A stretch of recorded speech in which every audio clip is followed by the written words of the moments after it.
Hello students, I hope you all are doing great, and in this video we are going to start with our next chapter, that is chapter 4. इससे पहले वाले parts आपने देखे होंगे, इससे पहले वाले चैप्टर्स को आपने कवर किया होगा एंड आई होप कि आपको सब बिल्कुल क्लियर होगा. स्टिल मैंने बोला भी था डाउट्स शेयर कर देना कमेंट सेक्शन में, क्योंकि वो आपके ही राइट के प्रोटेक्शन के लिए है. ठीक है. सिमिलरली आज हम बात करने वाले हैं कंज्यूमर प्रोटेक्शन की. लाइक मान लो आप जैसे कोई सर्विस या प्रोडक्ट को परचेज करते हो, लाइक आपने हमारे किसी कोर्स को परचेज किया तो आप बन गए हमारे कंज्यूमर. अब मान लो जो हमने क्लेम्स किए हैं कि हमारे कोर्स में आपको ये मिलेगा, सक्सेस गारंटीड है, आप अगर अच्छे से पढ़ते हैं then you will be pass with flying colours and all. But अगर वो क्लेम सही नहीं होते हैं देन क्या होगा? देन आपको क्या चाहिए होगा? आपको चाहिए होगा आपके राइट्स का प्रोटेक्शन, राइट. सो इसे ही हम कहते हैं कंज्यूमर प्रोटेक्शन. मतलब कि हमें अपने कंज्यूमर को क्या करना है? प्रोटेक्ट करना है. क्योंकि बहुत बार ऐसा आपने अपनी लाइफ में भी देखा होगा, डेली लाइफ में भी देखा होगा कि बहुत बार आपके साथ फ्रॉड या चीटिंग हो जाती है. लाइक किसी सेलर ने कुछ कहा कि ये प्रोडक्ट जो है ये आप ले जाइए, इससे आप गोरे हो जाएंगे, और आप लगाने के बाद देखते हैं कि इससे आपके कोई असर आता ही नहीं है. तो आपको लगता है कि मैं तो चीट हो गया, मैं तो इतना पैसा खर्च कर दिया इस चीज़ पे और मुझे वो बेनिफिट भी नहीं मिला. तो वहाँ पे क्या होगा? कि आप शांत बैठ जाएंगे और कुछ नहीं होगा? ऐसा नहीं है. कंज्यूमर के राइट्स को प्रोटेक्ट करने के लिए एक एक्ट आया हमारे यहाँ, जिससे हम समझेंगे आगे और कि कंज्यूमर प्रोटेक्शन एक्ट क्या होता है. इसी चैप्टर में आपको ये सब समझना है कि कंज्यूमर प्रोटेक्शन क्या है और इसके अंदर क्या क्या चीज़ें हैं, क्या क्या तरीके से हम अपने कंज्यूमर को प्रोटेक्ट कर सकते हैं. तो एक स्टोरी हम समझेंगे जिससे हमें ये समझ में आएगा कि हमें अपने कंज्यूमर के प्रोटेक्शन की रिक्वायरमेंट ही क्यों है, राइट. तो लाइक एक स्टोरी अगर हम समझे तो लाइक ये गया एक शॉपकीपर के पास और उसको शूज़ खरीदने थे. आप सबको खरीदने होते हैं, आप जाते हो, और जब आप किसी ब्रांडेड प्रोडक्ट के टूवर्ड जा रहे होते हो तो वो क्लेम करते हैं कि आप ये ले जाइए, ये अगर 3000 का है तो ये कभी जल्दी ख़राब नहीं होगा और आपको बेनिफिट मिलेंगे, आपको कंफर्ट मिलेगा एंड ऑल. तो वो सारे क्लेम्स इसने कर दिए शॉपकीपर ने कि ये ओरिजिनल है और बेस्ट क्वालिटी का है और आप इस प्रोडक्ट को, नाइकी के शूज़ को ले जाइए. बट जब वो घर आया और उसने उसको पहनना शुरू किया तो उसने देखा कि वो 2-3 दिन में ही कहीं ना कहीं से फटना शुरू हो गया. तो उसको लगा कि जब वो क्लेम कर रहा था कि ये तो ओरिजिनल है और नाइकी का प्रोडक्ट है, तो ये कैसे हुआ? देन क्या हुआ? ये गया शॉपकीपर के पास और बोला कि देखो भाई, आपने जो दिए थे शूज़ और इतना क्लेम किया था वो तो गलत हुआ, ये देखिए कितनी जल्दी ख़राब हो गया. तो सेलर ने क्या बोला? मेरा ये हेडेक नहीं है, ठीक है, ये मेरी दिक्कत नहीं है, तुम्हारी दिक्कत है. अब क्या हुआ? उसने तो सर्विस ली, उसने तो जो भी प्रोडक्ट खरीदा, यहाँ पे प्रोडक्ट खरीदा और उसने तो पैसे भी दे दिए. अब उसको उसका बेनिफिट की जगह क्या मिला? फ्रॉड. तो यहाँ पे क्या होगा? क्या ये शांत बैठ जाएगा? नहीं, ये शांत नहीं बैठेगा, क्योंकि हमारे यहाँ इसको प्रोटेक्ट करने के लिए एक्ट आया, जिसके तहत हमें कवर अप करेंगे कि किस तरीके से किस किस जगह पे कंज्यूमर अपने राइट्स को प्रोटेक्ट कर सकता है और कैसे प्रोटेक्ट कर सकता है. ठीक है. तो रवि को यही लगा कि उसके साथ तो चीटिंग होगी, उसका पैसा तो जो है वो डूब गया. बट ऐसा नहीं होगा, क्योंकि हमें पता है कि हमारे पास रेमेडीज अवेलेबल हैं जो हम अब आगे पढ़ेंगे. तो इसे बोलते क्या है जो इसके साथ हुआ, ये धोखा जो भी हुआ इसके साथ ये हुआ क्या? इसे कहते हैं कंज्यूमर का एक्सप्लॉयटेशन. कहते नहीं आपको एक्सप्लॉयट किया जा रहा है, मतलब कि तरीके से आपके साथ गलत किया जा रहा है. तो कंज्यूमर के साथ एक्सप्लॉयटेशन ही तो हुआ, जहाँ पे उसने पैसा तो दिया लेकिन उस पैसे की उसको कोई भी वैल्यू नहीं मिली. ठीक है. This is why we need consumer protection. इसीलिए हमें कंज्यूमर प्रोटेक्शन की ज़रूरत है, ताकि रवि जैसे लोग जिनके साथ चीटिंग हो जाती है या फिर उनको गलत प्रोडक्ट दे दिया जाता है या मिसक्लेम कर दिया जाता है या उनसे बहुत ज़्यादा पैसे चार्ज किए जाते हैं, उनको हम क्या कर पाएँ? प्रोटेक्ट कर पाएँ. ठीक है. सो यहाँ से हम समझेंगे अपना ये टॉपिक की नीड क्या है कंज्यूमर प्रोटेक्शन की. कंज्यूमर प्रोटेक्शन की ज़रूरत ही क्यों है? अगर हमारे यहाँ पे इतना ही सब बहुत लीगल और प्रोड्यूसर इतने ही जिम्मेदार होते तो कभी इस एक्ट को आने की ज़रूरत ही ना पड़ती. बट जब धोखे बड़े कलयुग है तो क्या हुआ कि चीज़ों को प्रोटेक्ट करने के लिए, लोगों को प्रोटेक्ट करने के लिए, उनके राइट्स को प्रोटेक्ट करने के लिए हमें कंज्यूमर प्रोटेक्शन की ज़रूरत पड़ी. ठीक है. बिजनेस सोसाइटी का पार्ट है, ये तो हमें पता है. बिजनेस कहाँ है? सोसाइटी में. आपके आसपास कितने कंपनीज, कितने फैक्ट्री, कितनी छोटी मोटी दुकानें, सब हैं, है ना। तो सोसाइटी का पार्ट है, सोसाइटी से क्या ले रहा है, रॉ मटेरियल ले रहा है, ठीक है, प्रोडक्ट बनाना है, लाइक मान लो फर्म है जो टेक्सटाइल इंडस्ट्री जो कपड़े बनाती है, तो उसको कॉटन चाहिए, फैब्रिक चाहिए, सब कहाँ से ले रही है, रॉ मटेरियल कहाँ से आ रहा है, सोसाइटी से ही आ रहा है, जो पेड़ पौधे लगे, मैन पावर, लोगों की ज़रूरत है, वो भी सोसाइटी से आ रहा है, मतलब सब कुछ, मशीनरी, मनी, सब कुछ वो कहाँ से ले रहा है, सोसाइटी से। मतलब आप सोसाइटी के रिसोर्सेज को क्या कर रहे हो, यूज़ कर रहे हो। तो अगर सोसाइटी आपको अपने रिसोर्सेज दे रही है यूज़ करने के लिए और आपको हेल्प कर रही है कि अपने बिजनेस को ग्रो कर पाओ, तो आपकी भी तो ये ड्यूटी बनती है कि आप भी तो सोसाइटी को रिटर्न बैक करो, ठीक है। कैसे रिटर्न बैक करोगे, कुछ नहीं, तुमको अलग से पैसे नहीं बांटने वहाँ जाके, बस राइट क्वालिटी का प्रोडक्ट उसको बेचो और रीजनेबल प्राइस पे, ओवर चार्ज नहीं करना है आपको। जिस प्राइस के आपको लगता है कि ये वैल्यू होनी चाहिए, ये रीजनेबल है, मेरा भी इसमें प्रॉफिट जो मतलब इतना भी हाई नहीं, जो मुझे लगता है रीजनेबल प्रॉफिट है मेरे लिए, वो कवर अप हो जाएगा और कस्टमर के लिए भी उसकी मनी की वैल्यू हो जाएगी, वो प्राइस आप चार्ज करो, ठीक है। तो इस तरीके से बिजनेस क्या कर सकता है, सोसाइटी को रिटर्न बैक कर सकता है। तो ये जरूरत है कि बिजनेस क्या करे, कंज्यूमर की राइट को प्रोटेक्ट करे। क्यों प्रोटेक्ट करे, क्योंकि वो वहां से चीजें ले रहा है, वो सोसाइटी से चीजें ले रहा है, तो सोसाइटी के टुवर्ड भी उसको क्या करना है, अपनी जिम्मेदारी निभानी है। दूसरा है मॉरल ड्यूटी ही है बिजनेस की, मतलब हर बिजनेस की रिस्पॉन्सिबिलिटी है कि वो अपने कंज्यूमर के इंटरेस्ट को प्रोटेक्ट करे। कंज्यूमर, इससे पहले हमने पढ़ा था कस्टमर, जिसमें हमने देखा कि कस्टमर ही तो हमारा भगवान है। तो अगर हम उसके बारे में नहीं सोचेंगे तो हमारे ना प्रोडक्ट बिकेंगे, ना हमारी सेल होगी, ना हम प्रॉफिट अर्न कर पाएंगे और ना ही हम ग्रो कर पाएंगे। तो सिंस आपका सारा जो भी इंटरेस्ट है वो किससे आ रहा है, वो कंज्यूमर से आ रहा है, तो ये आपकी एक ड्यूटी भी बनती है कि जिस कंज्यूमर से आप इतना कमा रहे हो उसको आप प्रोटेक्ट भी करो, ठीक है। Misleading, cheating customer is morally wrong, morally he wrong है। आप किसी के साथ गलत क्यों करना है, आपको किसी के साथ चीटिंग क्यों करनी है आपको, ये मॉरली भी देखा जाए, एथिकली भी देखा जाए तो गलत ही है, ठीक है। तो इस वजह से भी क्या करना है, हमें अपने कंज्यूमर के साथ गलत नहीं करना है, उसको प्रोटेक्ट करना है, ठीक है। तो ये हमने यहाँ पे कवर किया, एक मिनट, कि क्या जरूरत है, हमने 2 पॉइंट जो है वो यहाँ पे कवर करें। नेक्स्ट जो है आपका वो है main M of business.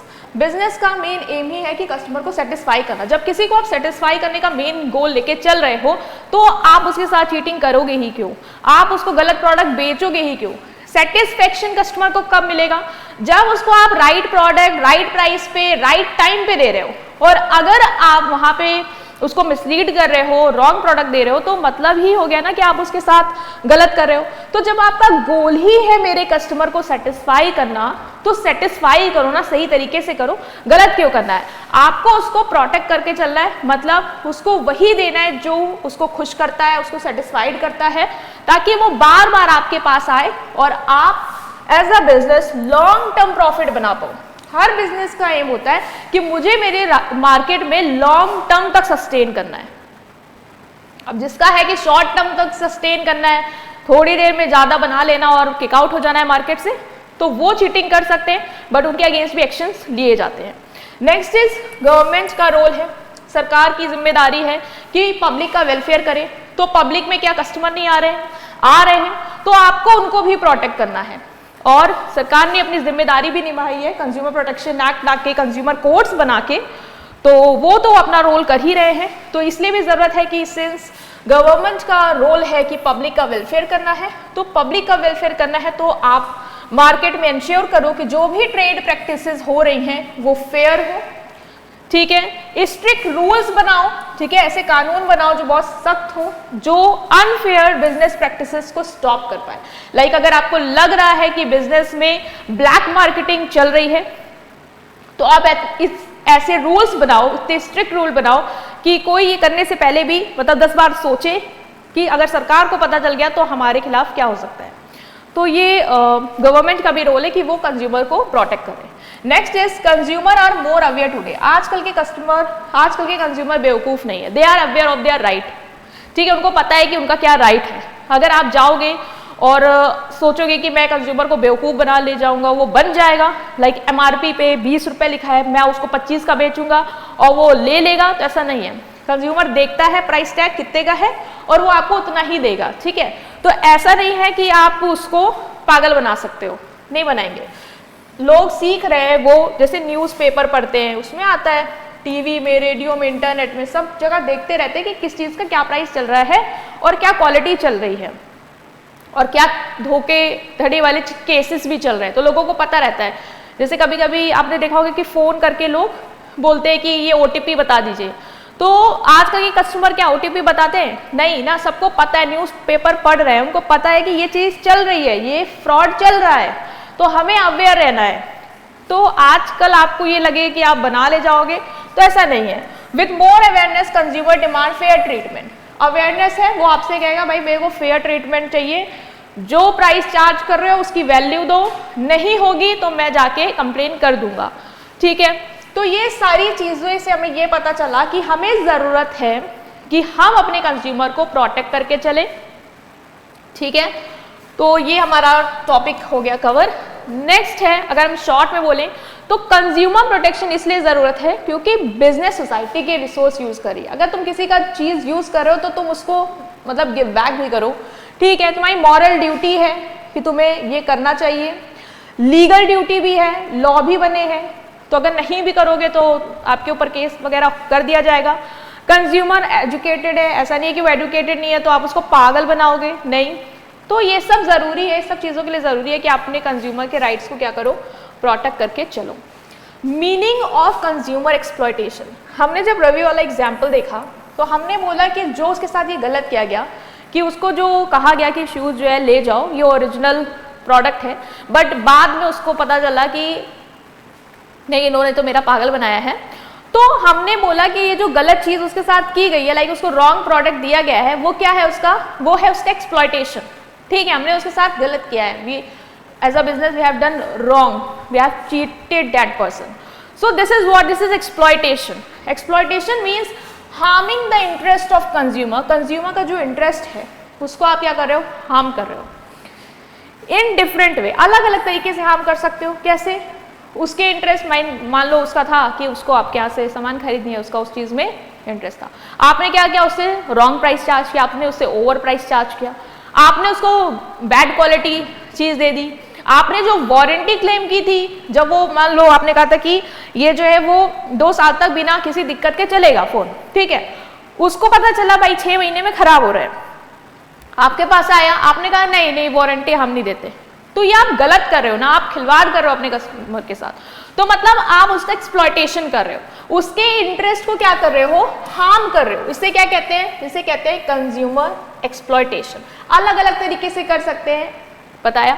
It happens one, कब होता है, consumer don't get full value for the money they spend. ये तब होगा, कंज्यूमर का एक्सप्लॉयटेशन तब होगा जब कंज्यूमर ने जो भी आपको पे किया है उसकी वैल्यू आपने उसको नहीं प्रोवाइड की, जो फेयर वैल्यू होनी चाहिए थी उस प्राइस की आपने उसको नहीं दी।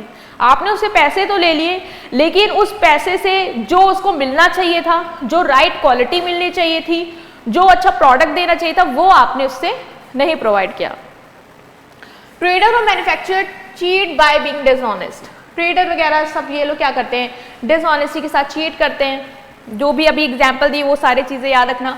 Selling poor quality product, like बेकार प्रोडक्ट हाई प्राइस में बेच रहे हो, क्या उसकी वैल्यू उतनी है, आपको भी पता है नहीं है, बट फिर भी आप उससे हाई प्राइस चार्ज कर रहे हो, तो आप गलत ही तो कर रहे हो, ठीक है। Using wrong weights and measure, ये तो बहुत पहले होता था कि आपने देखा होगा जो वो वेट वाला पहले जो चलता था, उसकी तराजू के नीचे वो लगा मैग्नेट लगा देते थे, जिससे थोड़ा सा वेट जो है वो ज़्यादा लगे, लेकिन हमने तौला कम है। तो ये सब चीज़ें भी आप गलत ही कर रहे हो, कंज्यूमर के इंटरेस्ट को हार्म कर रहे हो। Giving false information through advertisement, advertisement में आजकल जो क्लेम्स देते हैं लोग कि आप इसको, जैसे आजकल कोलगेट टीथ वाइटनिंग, ये सब जो एड्स हैं कि इसको यूज़ करने से आपके दांत एकदम मोती की तरह चमकेंगे। किसी के चमके हो तो ज़रूर बताना किस प्रोडक्ट से चमके, बट ऐसा होता नहीं है। मतलब ये लोग कहीं ना कहीं क्लेम करते हैं और नीचे देते भी हैं, टर्म्स एंड कंडीशन डाल देते हैं जिससे उन पर कोई बात ना भी आए। तो फॉल्स इन्फॉर्मेशन अगर दे रहे हो एडवर्टीजमेंट के थ्रू, तो ये भी आप कंज्यूमर का एक्सप्लॉयटेशन कर रहे हो, क्योंकि मनी वैल्यू तो आप उससे उस चीज़ की ले रहे हो जितना आप क्लेम कर रहे हो, बट क्या आप उसको वो प्रोवाइड कर रहे हो, नहीं कर रहे हो। तो you are doing wrong, you are playing with the interest of consumer. So ये नहीं करना है आपने। Next is type of consumer exploitation, किस किस तरीके से हम अपने कंज्यूमर को एक्सप्लॉयट कर सकते हैं या किस किस तरीके से हमारा कंज्यूमर एक्सप्लॉयट होता है। आपको नहीं करना है एक्सप्लॉयट, आपको सीखना है कि हमें कैसे नहीं करना है एक्सप्लॉयट, ठीक है। तो देखो कैसे हो सकता है, ओवर चार्जिंग, मतलब कि जो चीज जितने वैल्यू की थी, लाइक मुझे पता है इस चीज की कॉस्ट, इस चीज की मैक्स टू मैक्स कॉस्ट बस 100 रुपए है, मैं अपने कस्टमर से कितना चार्ज करी हूँ 200, तो ये क्या हुआ, ये हम उससे ओवर चार्जिंग कर रहे हैं, मतलब जितनी वैल्यू ये चीज दे भी नहीं रहा, हम उससे ज्यादा उससे पैसा मांग रहे हैं। तो इस तरीके से आप एक्सप्लॉइट करते हैं। Selling good above the maximum retail price, like कभी कभी आप देखते हो कि एमआरपी से ज्यादा लोग बेचते हैं, जैसे कोई कंज्यूमर अनअवेयर है, उसको नहीं पता है प्राइस क्या चल रहा है मार्केट में, तो अगर सेलर को पता है कि अरे इसको तो उतनी नॉलेज नहीं है, तो हम क्या करते हैं 20 वाली चीज इसको 40 में दे देते हो, ये ले लेगा। तो ये चीज आप गलत कर रहे हो, ओवर चार्जिंग करके आप अपने कस्टमर को एक्सप्लॉइट कर रहे हो। Next is underweight. अंडरवेट मैंने बताया ना, लेस क्वांटिटी देना या वेट लेस करके उसको देना, मतलब आपको पता है 100 में 1 kg है लेकिन आप उसको 900 ग्राम दे रहे हो, तो ये इस तरीके से भी आप उसके इंटरेस्ट को हार्म कर सकते हो।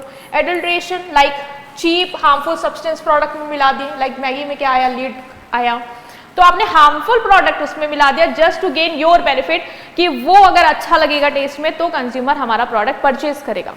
सो ये भी आप जो कर रहे हो, इससे भी आपने कंज्यूमर को एक्सप्लॉइट कर रहे हो। नेक्स्ट इज मिसलीडिंग एडवर्टाइजिंग, ऐसा एडवर्टाइजिंग जो मिसलीड करता है, लाइक फॉल्स इंफॉर्मेशन या फॉल्स क्लेम देता है प्रोडक्ट के बारे में। And ad says use this cream and become fair in 1 week.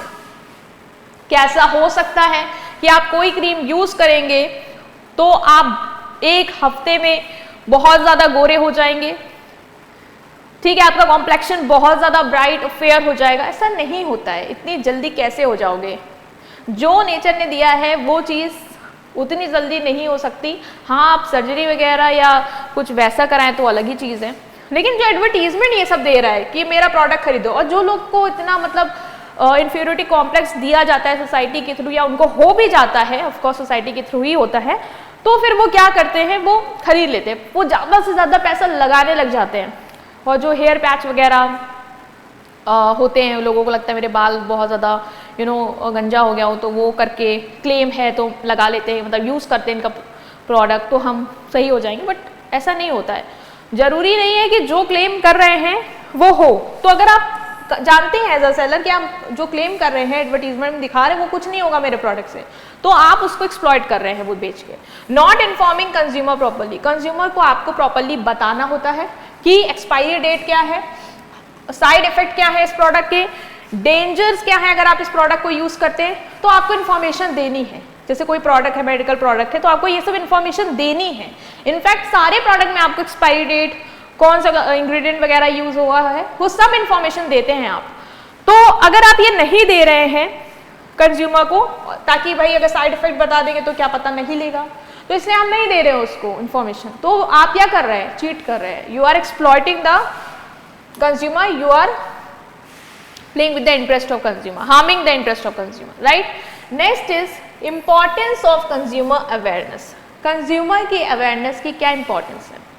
अब हमने देखा कि कंज्यूमर को किस तरीके से एक्सप्लॉइट किया जाता है, कितना उसके साथ खिलवाड़ कर सकते हैं प्रोड्यूसर और सेलर। अब आता है कि कंज्यूमर आप अवेयर रहो, आपको पता होना चाहिए कि आपके क्या राइट्स है, ठीक है। तो वो जो अवेयरनेस है उसकी क्या इंपॉर्टेंस है, उसकी इंपॉर्टेंस को अगर अंडरस्टैंड करें तो कंज्यूमर एक्सप्लॉयटेशन हैपेंस, कंज्यूमर का एक्सप्लॉयटेशन होता है मोस्टली इसलिए होता है क्योंकि कंज्यूमर ही अपने राइट्स के बारे में नहीं जानते। जैसे कुछ लोग गांव से आते हैं तो जो शहर वाले होते हैं सेलर, वो क्या करते हैं, इनको बेवकूफ़ बना देते हैं। और मोस्टली आपने देखा होगा ऑटो वगैरह के केसेस में, जब आप कहीं बाहर से आए होते हो तो जो लोकल वाले ऑटो वाले समझ जाते हैं कि बाहर का है, तो अगर हम किसी मतलब नॉर्मल से 10 लेते हैं तो इससे हम 20 लेंगे, ठीक है, क्योंकि तुम्हें अपने राइट्स के बारे में नहीं पता कि अगर मेरे साथ गलत होता है तो मैं कंज्यूमर कोर्ट में फाइल कर सकता हूँ कंप्लेन, या मेरा ये राइट है कि मुझे इन्फॉर्मेशन बतानी चाहिए सेलर को, ठीक है, या मेरा राइट है कि मुझे वारंटी कार्ड देना चाहिए एक साइन के साथ। तो अगर तुम्हें ये नहीं पता है तो आपका ज़्यादा से ज़्यादा एक्सप्लॉयटेशन होगा ही होगा। तो aware consumer stop unfair practice. तो अगर हम अपने कंज्यूमर को अवेयर ही करा दें कि आपके देखो ये राइट्स हैं और आप ये कर सकते हो, आप ये पूछ सकते हो, और अगर ऐसा होता है कोई धोखा तो आप यहाँ जाके कंप्लेन कर सकते हो और अपने इश्यू को रिजॉल्व कर सकते हो, तो फिर अनफेयर ट्रेड प्रैक्टिसेस नहीं होंगी या स्टॉप कर सकते हो उनको, क्योंकि सेलर में भी एक डर होगा कि अरे आजकल के कंज्यूमर अवेयर है तो हम इतना नहीं कर सकते। अवेयरनेस कैंपेन लॉन्च कर सकते हो जो जहाँ पे अवेयरनेस क्रिएट कर रहे हो स्लोगन्स के थ्रू या मार्च के थ्रू, ठीक है, जिससे स्टॉप करोगे जो एक फाइट है चीटिंग के लिए। एग्जाम्पल गवर्नमेंट कैंपेन चलाती है, ये ऐड आते हैं आपके यहाँ भी, जागो ग्राहक जागो, बहुत ही पॉपुलर है इंडिया में जागो ग्राहक जागो, जो आपको कोई ना कोई ऐसी बात बताता है, ऐसी अवेयरनेस टिप देता है जिससे आप बिल्कुल अवेयर हो जाओ अपने राइट को लेके, और आप कोई भी अगर सेलर आपके साथ अनफेयर ट्रेड प्रैक्टिसेस करता है तो वो नहीं कर पाएगा, ठीक है, और आप उसके खिलाफ कंप्लेन कर सकते हो। तो कंज्यूमर अवेयरनेस पहला स्टेप है कंज्यूमर को प्रोटेक्ट करने के लिए। आपकी सेल्फ हेल्प से ही चीज़ें स्टार्ट हो जाएंगी, मतलब खुद की मदद करो, खुद को अवेयर करो कि मेरे क्या राइट है। तो अगर जब आप ही जागरूक होगे तो कोई आपके साथ चीट नहीं कर पाएगा, क्यों अगर करेगा भी तो आप एक्शन ले लोगे। Next is method of consumer protection. हम किस तरीके से अपने कंज्यूमर को प्रोटेक्ट कर सकते हैं। First is business self regulation. Business self regulation कहता है हमारा कि businessman themselves should act honestly and with discipline, कि बिजनेस आपको ही ऑनेस्ट रहना है और डिसिप्लिन के साथ अपना काम करना है, मतलब आपको ही अनफेयर ट्रेड प्रैक्टिसेस नहीं करनी है, ठीक है, आप फेयर प्रैक्टिस करो, हाई इथिकल स्टैंडर्ड फॉलो करो, ठीक है। Trade association can also stop member from using unfair trade practice. Business वगैरह सब आपस मिलकर ट्रेड एसोसिएशन बनाते हैं अपने राइट्स के लिए लड़ने के लिए, अपनी आवाज़ उठाने के लिए। तो जैसे अगर ट्रेड एसोसिएशन को पता चलता है कि कोई इनका पार्टनर बिजनेस है जो अनफेयर चीज़ों में इन्वॉल्व है, अनफेयर ट्रेड प्रैक्टिसेस कर रहा है, तो ये उसको स्टॉप करेंगे कि देखो ऐसे नहीं करो, अपने कस्टमर के साथ खिलवाड़ नहीं करना है, आपको उसका एक्सप्लॉयटेशन नहीं करना है। तो कंज्यूमर को प्रोटेक्ट करने का एक पहला तरीका तो ये है कि हम बिजनेस से ये लेके चले कि बिजनेस ही अपने आप को सेल्फ रेगुलेट करेगा, मतलब बिजनेस ही कोई अनफेयर ट्रेड प्रैक्टिसेस में नहीं इन्वॉल्व होगा। दूसरा है कंज्यूमर सेल्फ हेल्प। कंज्यूमर अपनी हेल्प करें, जो कि मैंने पहले बताया कि कंज्यूमर आप अवेयर रहो ना, आपके क्या राइट्स हैं आपको पता होना चाहिए, और अगर आपके साथ कोई चीटिंग होती है तो आपको कहाँ जाना है, कैसे कंप्लेन करनी है, कैसे लड़ना है, वो भी आपको पता होना चाहिए। तो कंज्यूमर आप अपनी मदद करो, आप अलर्ट रहो, आप अवेयर रहो अपने राइट्स को लेके। Self help is the best help.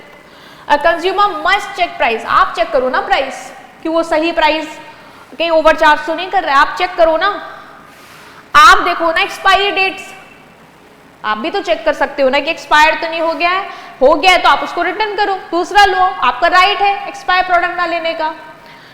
Bills, आपको लग रहा है कि वो बिल नहीं दे रहा है तो उसे बिल लो, जीएसटी बिल लो, पूछो कि कितना चार्ज किया, मुझे बिल दिखाओ, मुझे देखना है। तो ये आपके राइट्स हैं, आप अवेयर रहो कि आप ये सब चीजें कर सकते हो, और अगर नहीं हो रहा है, वो कोई चीज नहीं दे रहा है, लाइक बिल नहीं प्रोवाइड कर रहा है, तो आप समझ जाओ कि वो आपके साथ चीट कर रहा है और आप एक्शन ले सकते हो, ठीक है। इससे क्या होगा, जो बिजनेस आपके साथ चीटिंग कर सकता है वो अलर्ट हो जाएगा, वो वैसा नहीं करेगा क्योंकि उससे पता चलेगा कि आप बहुत अवेयर हो।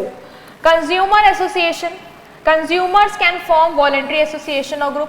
कंज्यूमर, बहुत सारे कंज्यूमर मिलके अपनी इच्छा अनुसार क्या कर सकते हैं, ग्रुप्स फॉर्म कर सकते हैं, और ये एसोसिएशन एक साथ मिलके क्या करेगी, लोगों को एडुकेट करेगी, ठीक है, लोगों को बताएगी कि देखो हमारे ये राइट्स हैं, ठीक है। और कोई भी जैसे किसी के साथ अगर कोई गलत हुआ या मार्केट में कुछ अनफेयर ट्रेड प्रैक्टिस चल रही है तो ग्रुप बना के आवाज एक साथ उठा के लोगों को, कंज्यूमर को प्रोटेक्ट करेंगे। तो एसोसिएशन भी एक तरीका हो सकता है कंज्यूमर को प्रोटेक्ट करने का। गवर्नमेंट रेगुलेशंस हो सकते हैं, मतलब गवर्नमेंट प्रोटेक्ट कर सकती है कंज्यूमर को, लॉ बना दिया, रूल्स बना दिए, रेगुलेशन बना दिए कि इस तहत ही हर बिजनेस को बता दिया कि आपका एक कानून है कि आपको कंज्यूमर को बिल देना है, अगर वो मांगता है आपको बिल देना है तो रूल बना दिया है, अगर वो नहीं देगा तो हम कंप्लेंट फाइल कर सकते हैं, ठीक है। इट टेक्स एक्शन, सरकार एक्शन लेगी उनके लिए कोर्ट्स के थ्रू या अदर अथॉरिटी के थ्रू उन बिजनेस के खिलाफ जो कंज्यूमर को एक्सप्लॉइट कर रहे हैं। तो गवर्नमेंट को भी साथ देना है, मतलब बिजनेस, पहली बात तो हमने देखा कि बिजनेस आप ही चीटिंग मत करो, कंज्यूमर आप अवेयर रहो, ठीक है, आप अपनी मदद खुद करो।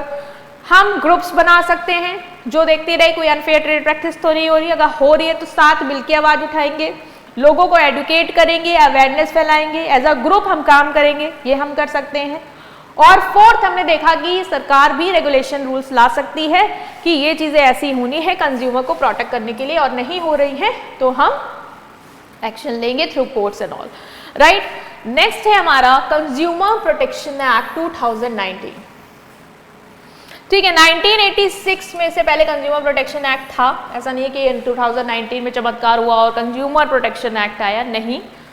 1986 में हमारा कंज्यूमर प्रोटेक्शन एक्ट, इससे पहले बहुत सारे एक्ट थे जो कंज्यूमर के राइट्स को प्रोटेक्ट करते थे, जैसे सेल्स ऑफ गुड एक्ट हो गया, कॉन्ट्रैक्ट एक्ट हो गया, लेकिन ये जो एक्ट थे वो बहुत सारी चीज और इन्वॉल्व कर रहे होते थे, तो कंज्यूमर प्रोटेक्शन एकदम खिल के नहीं आ पा रहा था उन एक्ट्स के through.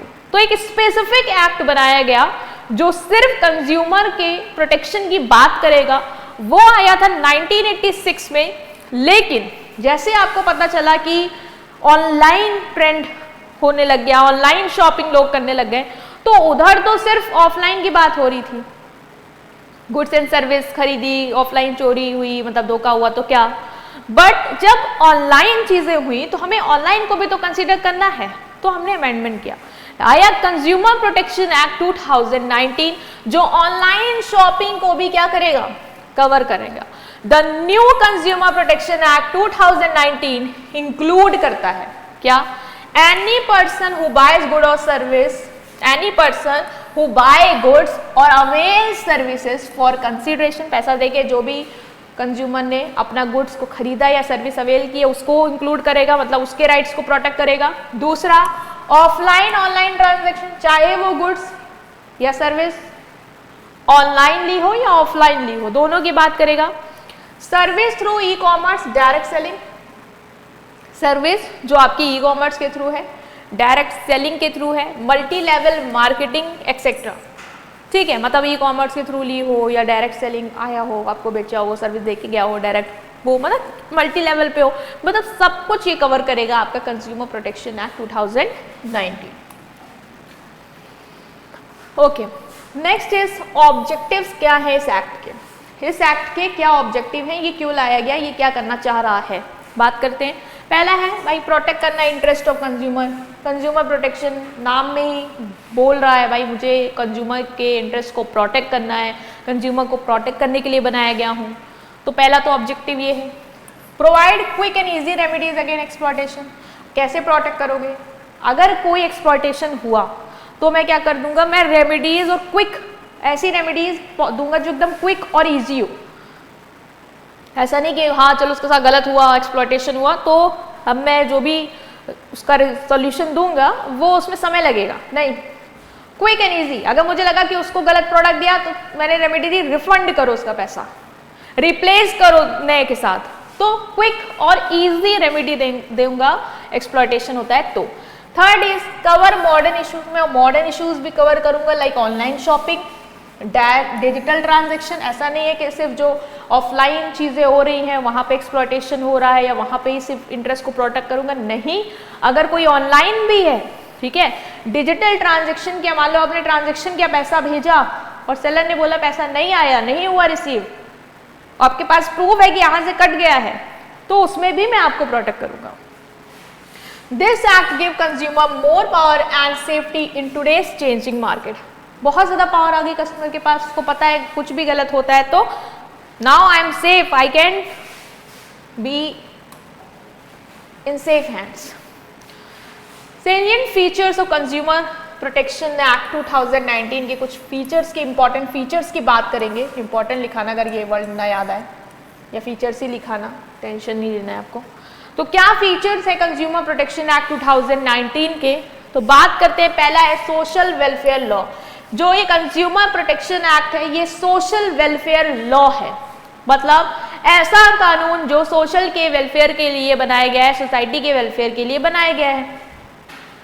This act is very important social welfare legislation. It is called Magna carta of Indian consumer. Magna carta कहते हैं इसको इंडियन कंज्यूमर, मतलब कंज्यूमर, इंडियन कंज्यूमर को प्रोटेक्ट करने के लिए मतलब बहुत डिटेल में चीजें जो है, हर चीज को कवर करता है ये एक्ट। ठीक है, राइट्स क्या है कंज्यूमर के, वो सब पूरी बातें ये करने वाला है, because it directly protect consumer in the market and help in solving there complaints. मतलब ये क्या करता है, डायरेक्टली जो भी कंज्यूमर है मार्केट में उनको डायरेक्टली प्रोटेक्ट करता है, ठीक है, और कोई भी उनकी कंप्लेन है उसको सॉल्व करने में मदद करेगा। तो ये एक सोशल वेलफेयर के लिए बनाया गया, उनको प्रोटेक्ट करने के लिए बनाया गया। Comprehensive provision and effective safeguards, ये जो है वाइड, मतलब ऐसा नहीं कि छोटा है, नहीं, इस एक्ट में बहुत ही हर एक चीज की बात की गई है। अगर ये होता है तो क्या करना है, ये होगा तो क्या सोल्यूशन देंगे, मतलब हर एक चीज को, एस्पेक्ट को कवर करता है, इसलिए कहते हैं वाइड प्रोविजंस हैं। It give strong safeguard to protect consumer from different type of exploitation. मतलब तुम जितनी तरीके से भी कंज्यूमर का एक्सप्लॉयटेशन कर सकते हो, हम उस एक्ट में उस सब का सोल्यूशन देंगे। हम उस सब से अपने कंज्यूमर को प्रोटेक्ट करने के लिए अलग अलग रेमेडीज की बात करेंगे इस एक्ट में।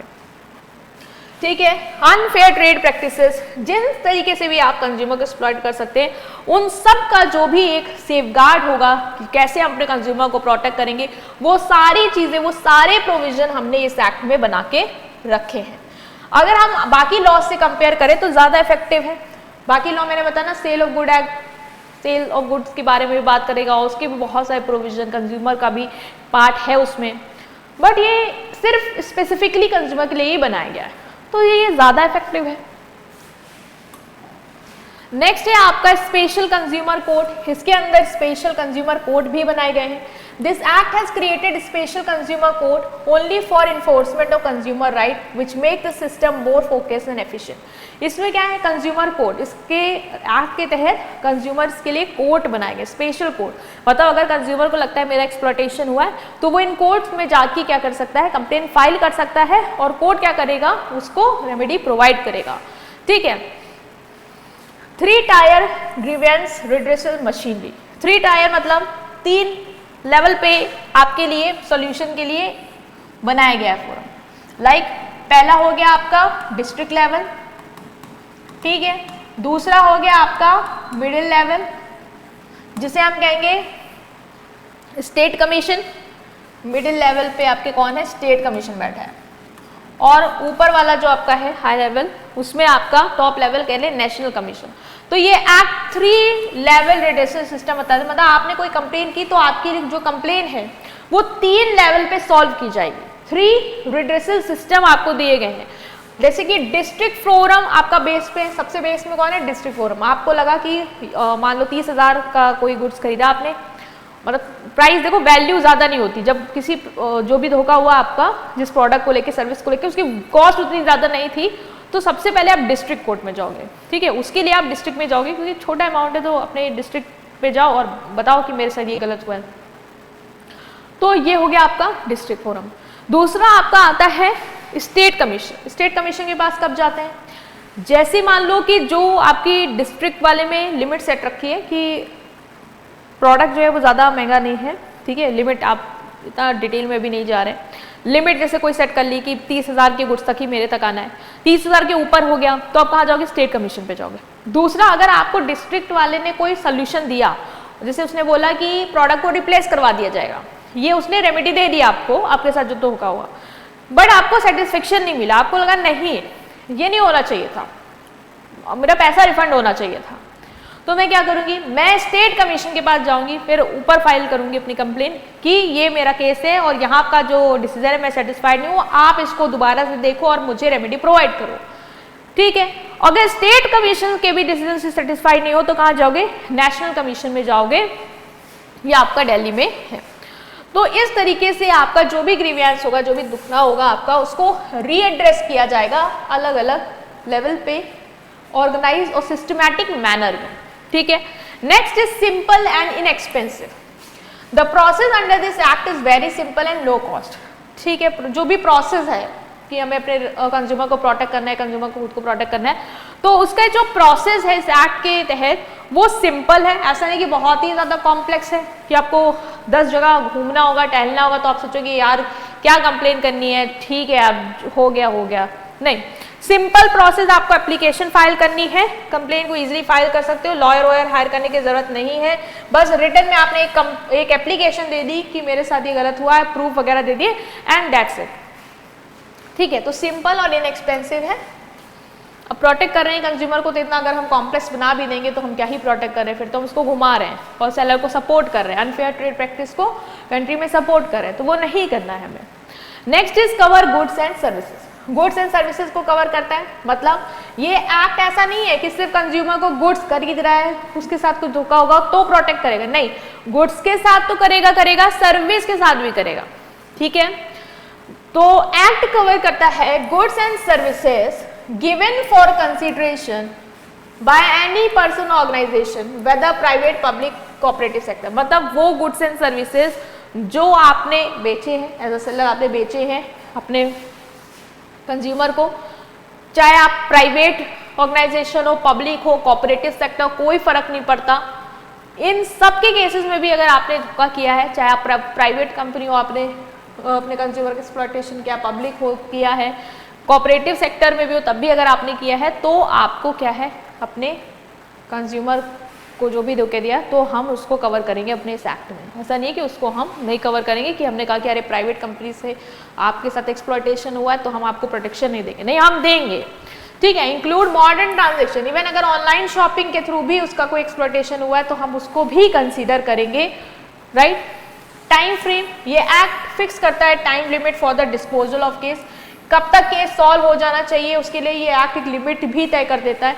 ऐसा नहीं कि कंज्यूमर कोर्ट आपको घुमाते रहेंगे कि अरे हम अगले बार नहीं, एक टाइम सेट हो गया कि इतने मान लो 30 डेज में आपका ये जो भी इशू है आपको रिजॉल्व करना है कोर्ट, तो वो उस टाइम पे रिजॉल्व करेगा।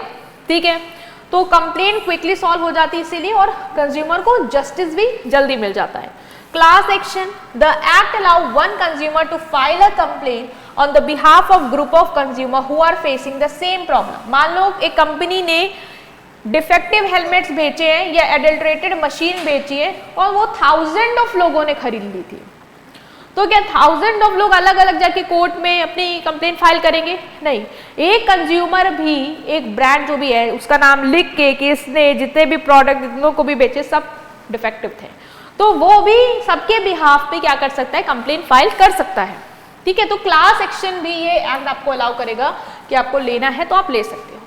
Check on unfair trade practice, अगर कोई अनफेयर ट्रेड प्रैक्टिस हो रही है तो ये एक्ट उस पर भी नजर रखता है। ठीक है, ये एक्ट अलाउ करता है कंज्यूमर को कि वो कंप्लेन फाइल करेंगे अनफेयर ट्रेड प्रैक्टिस। मान लो उनके साथ कोई अनफेयर ट्रेड प्रैक्टिस हुई है, लाइक उनको मिलावट वाला कोई गुड दिया है या एडवर्टीजमेंट में जो दिखाया गया प्रोडक्ट बिल्कुल वैसा नहीं निकला, वेट ओवर प्राइस करा है, उसको ज़्यादा पैसे मांगे हैं प्रोडक्ट के, या जो वेट है वो शॉर्ट करा, मतलब कि जो आपको वेट करना था ना जितना आ रहा था उतना नहीं, उससे कम पे तौल के दिया है।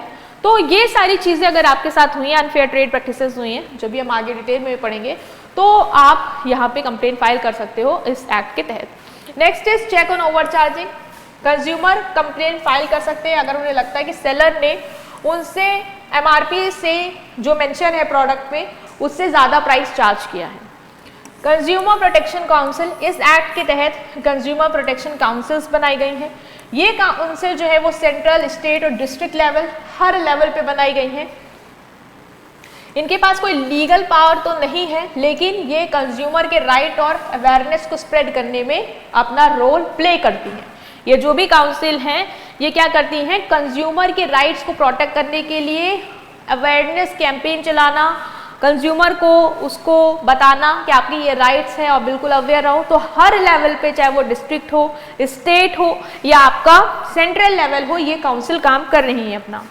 Next is establishment of CCPA। 2019 act ने एक आपकी अथॉरिटी, एक बॉडी क्रिएट करी जिसका नाम है सेंट्रल कंज्यूमर प्रोटेक्शन अथॉरिटी। ये बॉडी क्या करती है, ये रेगुलेटर की तरह काम करती है, मतलब कि मार्केट में बिल्कुल देखती रहती है कि कहीं कोई अनफेयर ट्रेड प्रैक्टिस तो नहीं हो रही है, और प्रोटेक्ट करती है कंज्यूमर के राइट्स को। अगर उसको लगता है कि कोई अनफेयर ट्रेड प्रैक्टिस हो रही है तो फिर वो क्या करेगी, एक्शन लेगी। एक्शन लेगी लाइक अगर कोई उसको पता चला कंज्यूमर जो है वो एड्स में दिखा रहा है, क्लेम कर रहा है कि 7 डेज में आप एकदम फेयर हो जाएंगे, और उसको पता है वो नहीं है और प्रोडक्ट नहीं कर पा रहा है ऐसा, तो वो उसके खिलाफ एक्शन लेगी कि तुरंत मार्केट से अपना प्रोडक्ट विड्रॉ करो, हम तुम्हारे खिलाफ लीगल एक्शन ले रहे हैं, और जिनके साथ भी आपने किया है उनको आप पैसा रिफंड करो। तो ये एज अ रेगुलेटर काम करती है, मतलब देखती रहती है कि मार्केट में कहीं कोई अनफेयर प्रैक्टिसेस तो नहीं हो रही है। बिल्कुल अलर्ट मोड में ये जो भी आपकी CCPA है, अथॉरिटी है, वो वर्क कर रही है। ठीक है, तो इस एक्ट के तहत इसको भी स्टैब्लिश किया गया है। कंज्यूमर प्रोटेक्शन काउंसिल भी है हमारे, और CCPA भी है जो कंज्यूमर के राइट्स को प्रोटेक्ट करने का काम कर रही है। ठीक है, तो हमने ये डिस्कस किया अभी तक कि कंज्यूमर को प्रोटेक्ट करने के लिए जो एक्ट आया, कंज्यूमर प्रोटेक्शन एक्ट, वो क्या है और वो किस किस लेवल पे क्या क्या चीजें अपने अंडर इन्वॉल्व कर रहा है और वर्क कर रहा है। नेक्स्ट आता है कि कंज्यूमर के राइट्स क्या होते हैं। हमने इतना तो कहा कि हमें कंज्यूमर के राइट्स को प्रोटेक्ट करना है। ठीक है, तो वो राइट्स कौन कौन से हैं उसको भी डिस्कस करते हैं। पहला है right to safety. Right to safety मतलब consumer have the right to protected from goods and services that are harmful. मतलब सेफ्टी का राइट है आपको। अगर आपको कोई ऐसे गुड्स और सर्विस बेचे गए जो आपको हार्मफुल है, आपकी हेल्थ के लिए या आपके लिए हार्मफुल है, तो वो अगर ऐसा हो रहा है तो आपको वहां से प्रोटेक्ट किया जाएगा। ठीक है, जैसे कि मान लो एक गैस सिलेंडर है, वो लीक कर रहा है और फट जा रहा है, या मेडिसिन जो है जिसके हार्मफुल साइड इफेक्ट है, तो कंज्यूमर के पास राइट है कि वो क्या कर सकता है, सेलर के अगेंस्ट एक्शन ले सकता है। तो ये मेरा राइट है कि मेरे पास राइट है कि मैं सेफ्टी का राइट रखता हूँ कि अगर मेरे साथ कोई ऐसी चीज हो रही है जो मेरे लिए हार्मफुल है तो मैं उसके खिलाफ क्या कर सकता हूँ, कंप्लेन कर सकता हूँ। Next is right to be informed. मेरा ये राइट है कि मुझे इन्फॉर्मेशन दी जाए, कंज्यूमर को फुल इन्फॉर्मेशन दी जाए कि प्रोडक्ट की क्वालिटी क्या है, क्वांटिटी क्या है, इसमें कौन कौन से इंग्रेडिएंट शामिल है। लाइक अब चिप्स का पैकेट भी अगर अभी बैठ के खा रहे हो तो देखो उसके पीछे पूरा इंग्रेडिएंट लिखा है कि कितने ग्राम ये यूज हुआ है, ये शुगर है नहीं है, सब कुछ मेंशन होगा। प्राइस, एक्सपायरी कब हो जाएगा, रिस्क कोई है कि मान लो कि जो ब्यूटी प्रोडक्ट्स होते हैं उसमें लिखा रहता है कि हो सकता है कि आप उसको जरा सा सैंपल टेस्ट करो, हो सकता है आपको एलर्जिक हो, अगर ऐसा होता है तो आप तुरंत उसको धुल के आसपास के किसी डॉक्टर को कंसल्ट भी कर लो।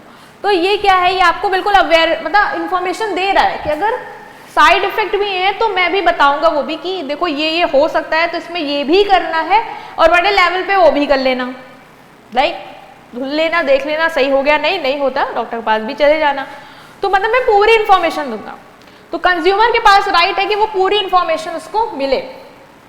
ठीक है, जैसे कोल्ड ड्रिंक बॉटल है वो क्लियरली मेंशन करता है एक्सपायरी डेट क्या होगी, अगर नहीं करता है इसका मतलब वो उसके राइट्स के साथ क्या कर रहा है, उसको वायलेट कर रहा है।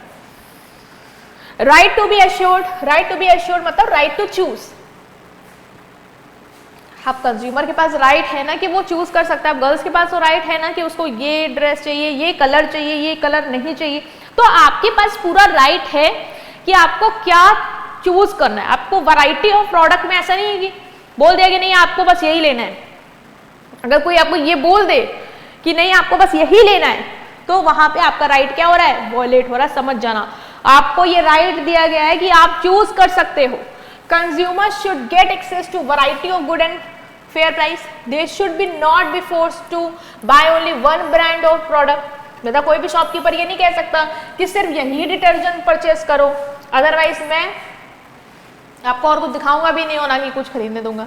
तो ऐसा नहीं कर सकते आप। राइट टू बी हर्ड, हर कंज्यूमर के पास राइट है कि उसने जो भी कंप्लेन की है उसको सुना जाए फोरम में प्रॉपर्ली। मतलब जो कंज्यूमर कोर्ट में गया, उसने कोई कंप्लेन की, मान लो कि मेरा लैपटॉप जो इस वारंटी में था वो नहीं चल रहा है और जो सेलर है उसको नहीं एक्सेप्ट कर रहा है, मेरा ये वारंटी कार्ड है, मतलब उसने पूरी कंप्लेन सुनाई। तो ऐसा नहीं कंज्यूमर कोर्ट वाले कहेंगे अरे भाई जाओ, नहीं, वो सुनेंगे और सुनने का अधिकार है उसके पास कि उसकी कंप्लेन को सुना जाए। ठीक है। अगर मोबाइल सर्विस प्रोवाइडेड ने उसका एक्स्ट्रा बैलेंस डिडक्ट कर लिया, देन कंज्यूमर कंप्लेन करता है और कंपनी को भी सुनना पड़ेगा। मतलब कोर्ट तो सुनेगा ही, जब वो जाएगा कोर्ट तो सुनेगा ही, उसने बनाया इसलिए। लेकिन अगर कंपनी को वो कंप्लेन करता है, यहाँ पे कंपनी के सेंस में समझेंगे कि कंपनी को अगर वो कंप्लेन करता है कि अगर आपने जो ये हमें दिया ये एज पर योर क्लेम नहीं है, या आपने कहा था कि हमें एक्स्ट्रा बैलेंस मिलेगा, वो मेरे मोबाइल में अभी तक नहीं आया है, तो ऐसा नहीं, कंपनी उसकी बात को नहीं सुनेगी, वो सुनेगी और ये भी है मॉरल ड्यूटी कि वो उसको सॉल्व भी करेगी। और अगर नहीं करती है देन यू बेटर नो कि आप क्या कर सकते हो, वो भी राइट आपके पास है। Next is right to seek redressal. If a product और सर्विस इज डिफेक्टिव, अगर प्रोडक्ट और सर्विस डिफेक्टिव है, कंज्यूमर क्लेम कर सकता है कंपनसेशन और रिप्लेसमेंट। ऐसा होता है ना, ऑनलाइन शॉपिंग करते हो, बहुत बार आपके पास ऐसा कुछ आता है जो मतलब सही नहीं होता है, तो आप क्या करते हो, वहाँ पे ऑप्शन आता है कि आपको प्रोडक्ट रिटर्न करना है, रिप्लेस करना है, आप रिप्लेस करते हो, वो एक्सेप्ट कर लेते हैं रिप्लेसमेंट आपका, ठीक है। और मान लो कभी ऐसा भी होता है कि कुछ चीज़ खराब है और कंपनी कहती है नहीं ये नहीं आ सकता सर, हम नहीं मान सकते हैं, तो वो भी इस तरीके के भी धोखा होते हैं लोगों के साथ। जैसे कि वॉशिंग मशीन आया और वो विद इन वीक वर्क करना बंद कर दी, तो आप एज अ कस्टमर आपका राइट है कि आप रिप्लेसमेंट और रिफंड मांग लो, अनटिल अनलेस कोई कंडीशन पहले देख लो। ऑनलाइन शॉपिंग में तो मोस्टली लिखा भी रहता है कि जो है 10 डेज का ही है और 10 डेज बाद नहीं होगा। अगर ऐसा प्रोडक्ट कभी कुछ ले रहे हो तो आप पहले देख लो कि उसकी जो भी रिप्लेसमेंट टाइमिंग है और रिफंड टाइमिंग वो क्या वो मेंशन करते हैं, तो इसका मतलब ये है कि वो आपका राइट टू इंफॉर्मेशन तो प्रोटेक्ट कर रहे हैं, तो वहां पे आपको अपना प्रोटेक्ट करना है राइट, कि आप भी अवेयर रहो चीजों को लेके, उस हिसाब से चीजों को करो। Next is right to consumer awareness. Consumer के पास राइट है कि वो अपने राइट्स और ड्यूटीज के बारे में जाने, कैंपेन्स के थ्रू या एजुकेशन के थ्रू। जैसे कि फेमस कैंपेन चलते रहते हैं, जागो ग्राहक जागो, जो स्प्रेड करते हैं अवेयरनेस कंज्यूमर के राइट्स के बारे में हमारे भारत, तो उसके पास ये भी राइट है कि मैं अवेयर रहूँ या मुझे अवेयर किया जाए, जो भी चीज़ें चल रही है मुझे इसके बारे में सतर्क किया जाए। तो राइट टू कंज्यूमर में क्या था, राइट टू सेफ्टी था कि हमें सेफ्टी का राइट है कि आप हमें हार्मफुल और डिफेक्ट चीज़ें नहीं देंगे जो हमारी हेल्थ के लिए हार्मफुल है, वो सब चीज़ें आपको दी जाए, मुझे सेफ्टी का अधिकार है। राइट टू बी इन्फॉर्म, मुझे इन्फॉर्मेशन मिले प्रोडक्ट में क्या है, कब एक्सपायर होगा, डेट क्या है, मैन्युफैक्चरिंग, मुझे सब इन्फॉर्मेशन चाहिए। राइट टू बी एश्योर्ड, मतलब मेरे पास चॉइस की राइट है कि मुझे अगर कोई चीज़ चूज़ करनी है तो मैं कर सकता हूँ। राइट टू बी हेड, अगर मैं कोई कंप्लेन कर रहा हूँ कंपनी को जिसका मैंने प्रोडक्ट खरीदा तो मुझे मेरी बात सुनेगा, मेरे पास ये अधिकार है, वो नहीं सुनते हैं तो मैं कंप्लेन करूँगा उनके खिलाफ। राइट टू सीक रेड्रेसल, मतलब आपके पास ये राइट है कि आपको जो भी रेमेडी चाहिए, लाइक रिप्लेसमेंट चाहिए, रिफंड चाहिए, वो आपको मिले। और राइट टू कंज्यूमर अवेयरनेस, आपको अवेयर किया जाए कि आपकी क्या अधिकार है time to time through campaigns and all, तो ये भी आपके राइट्स के अंडर आ जाएगा। नेक्स्ट है कि बेसिक कॉन्सेप्ट क्या है हमारे कंज्यूमर प्रोटेक्शन एक्ट के अंदर। कंज्यूमर प्रोटेक्शन एक्ट के अंदर हमारे कौन कौन से बेसिक चीज़ें हैं, लाइक कंज्यूमर प्रोटेक्शन एक्ट जब आप पढ़ोगे तो उसमें कुछ बेसिक टर्मिनोलॉजी यूज होंगी, उनका क्या मतलब है हम सिंपली वो समझ रहे हैं। जैसे कि कंज्यूमर क्या होता है, कंज्यूमर प्रोटेक्शन एक्ट है, कंज्यूमर आ रहा है, तो कंज्यूमर है कौन ये समझना है हमें। तो कंज्यूमर कौन है, वो पर्सन जो बाय कर रहा है और यूज कर रहा है, मतलब गुड्स को बाय कर रहा है और सर्विस को यूज कर रहा है, वो person by paying money is called consumer. आप कंज्यूमर, आप कंज्यूमर कैसे हो, अगर आपने कोई प्रोडक्ट खरीदा, पैसा दिया उसका, तो आप कंज्यूमर हो, ठीक है।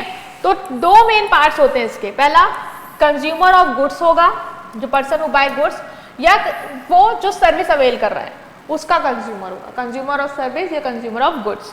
तो कंज्यूमर ऑफ गुड्स कौन है, a person who buy goods for personal use not for resale और कमर्शियल पर्सन। वो पर्सन जो गुड्स को परचेज करता है, क्यों परचेज करता है, क्यों बाय करता है, अपने पर्सनल यूज के लिए, लाइक मैंने ब्यूटी प्रोडक्ट बाय किया अपने पर्सनल यूज के लिए, अपने ऊपर लगाने के लिए, तो ये क्या है, तो यहाँ पे मैं क्या हूँ, कंज्यूमर हूँ। लेकिन अगर वही चीज मैंने बेचने के लिए खरीदी हो तो मैंने ये तो कहोगे कि हाँ मैंने तो बाय किया है, मैंने पैसा दिया है, तो मैं तो कंज्यूमर। पर्पस भी देखा जाता है, अगर पर्सनल यूज के लिए ही कर रहे हो तो ही कंज्यूमर हो, अगर आप रीसेल या कमर्शियल पर्पस के लिए कर रहे हो, बिजनेस के लिए कर रहे हो, तो फिर आप वहां कंज्यूमर नहीं कहलाओ जाओगे, ठीक है। Even if you buy goods with someone else approval, कभी कभी आपके फैमिली मेंबर्स बताते हैं अरे ये नहीं ये खरीदो, ये वाला लैपटॉप नहीं ये वाला लैपटॉप खरीदो, तो आप उनका मान के खरीद लेते हो। तो क्या मैं कंज्यूमर हुआ?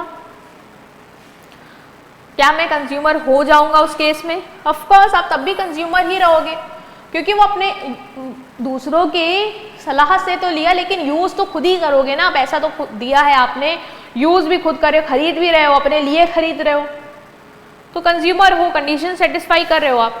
रिया buys a washing machine for her home use. Riya ने मशीन खरीदी क्यों? अपने घर में यूज करने के लिए। शी इज अ कंज्यूमर, वो कंज्यूमर है। लेकिन अगर वो 10 वॉशिंग मशीन खरीदे ताकि वो अपनी शॉप में सेल कर पाए तो वहां पे वो कंज्यूमर नहीं होगा। आपका पर्पस भी देखा जाएगा कि आपने जो प्रोडक्ट है वो क्यों खरीदा है, वो पर्सनल यूज के लिए आपको खरीदना है, ना कि बेचने के या कमर्शियल पर्पस के लिए। अगर आप दूसरे पार्ट में क्या था, अगर आप कंज्यूमर हो सर्विस के तो भी आप consumer. Like the person who hire और use service by paying money, आपने पैसे दिए और सर्विस को यूज किया तो आप कंज्यूमर हो। It include beneficiary someone who benefit from the service with the approval of pair. Like मैंने एक मान लो ट्रिप प्लान की, मैंने अपनी टिकट तो बुक करी और मेरी फ्रेंड की भी टिकट बुक कर दी, तो ये तो हुआ कि हाँ चलो मैंने बाय की, मतलब सर्विस को अवेल किया, लिया अपने यूज के लिए, तो मैं तो कंज्यूमर हूँ, लेकिन मैंने तो उसके लिए भी लिया है, तो क्या वो कंज्यूमर होगा या नहीं होगा, ये भी क्वेश्चन आता है।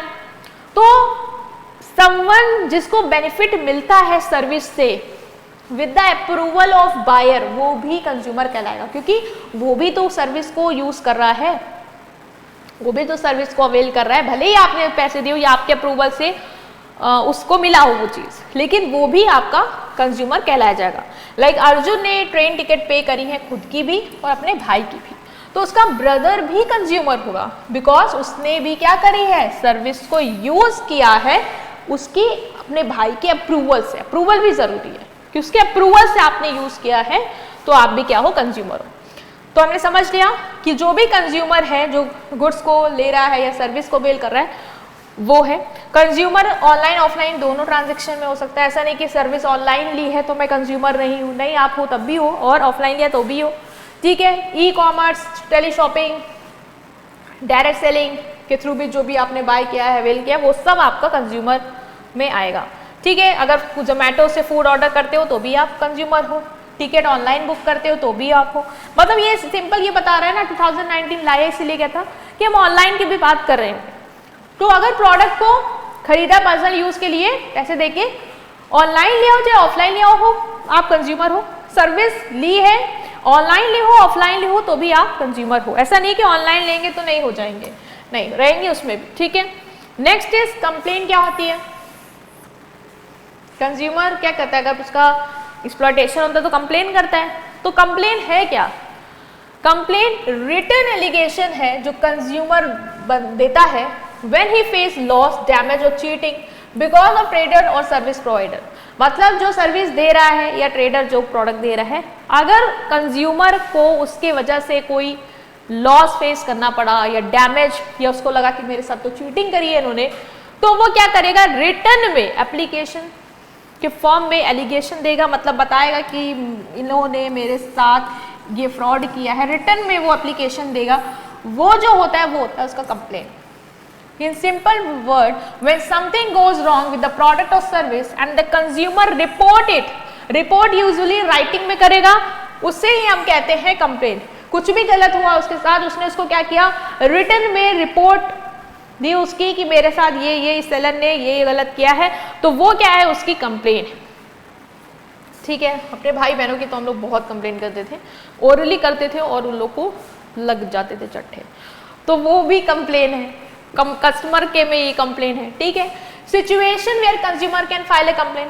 कंज्यूमर कहाँ कब कंप्लेन फाइल करेगा, ये तो है कि हाँ उसके साथ धोखा होगा तब वो करेगा, तो कब करेगा, तो complain can be made if trader use unfair और रिस्ट्रिक्टिव ट्रेड प्रैक्टिस। अगर ट्रेडर ने कोई अनफेयर ट्रेड प्रैक्टिस यूज की, लाइक ओवर चार्ज किया है आपको, अंडर वेट किया है आपके प्रोडक्ट को, ठीक है, एडल्ट्रेशन की है, तो आप कंप्लेन कर सकते हो।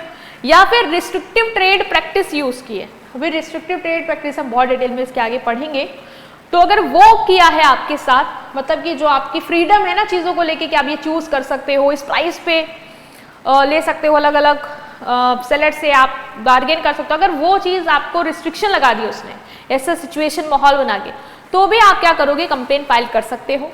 जैसे कि अगर फॉल एडवर्टीजमेंट किया है, ब्लैक मार्केटिंग कर रहा है, स्टॉक को होल्ड करके रख रहा है और दे नहीं रहा है, और फिर एकदम से प्राइस बढ़ा के कस्टमर को दे रहा है एक हाई क्रिएट करके कि मार्केट में है ही नहीं वो, तो ये चीज़ में आप क्या कर सकते हो, कंप्लेन फाइल कर सकते हो। लाइक कंपनी ने क्लेम किया कि आपको वो गोरा कर देगी 7 दिन में, लेकिन वो ऐसा नहीं कर रही है, तो आपके साथ अनफेयर ट्रेड प्रैक्टिस वो कर रही है, तो आप कंप्लेन कर लोगे।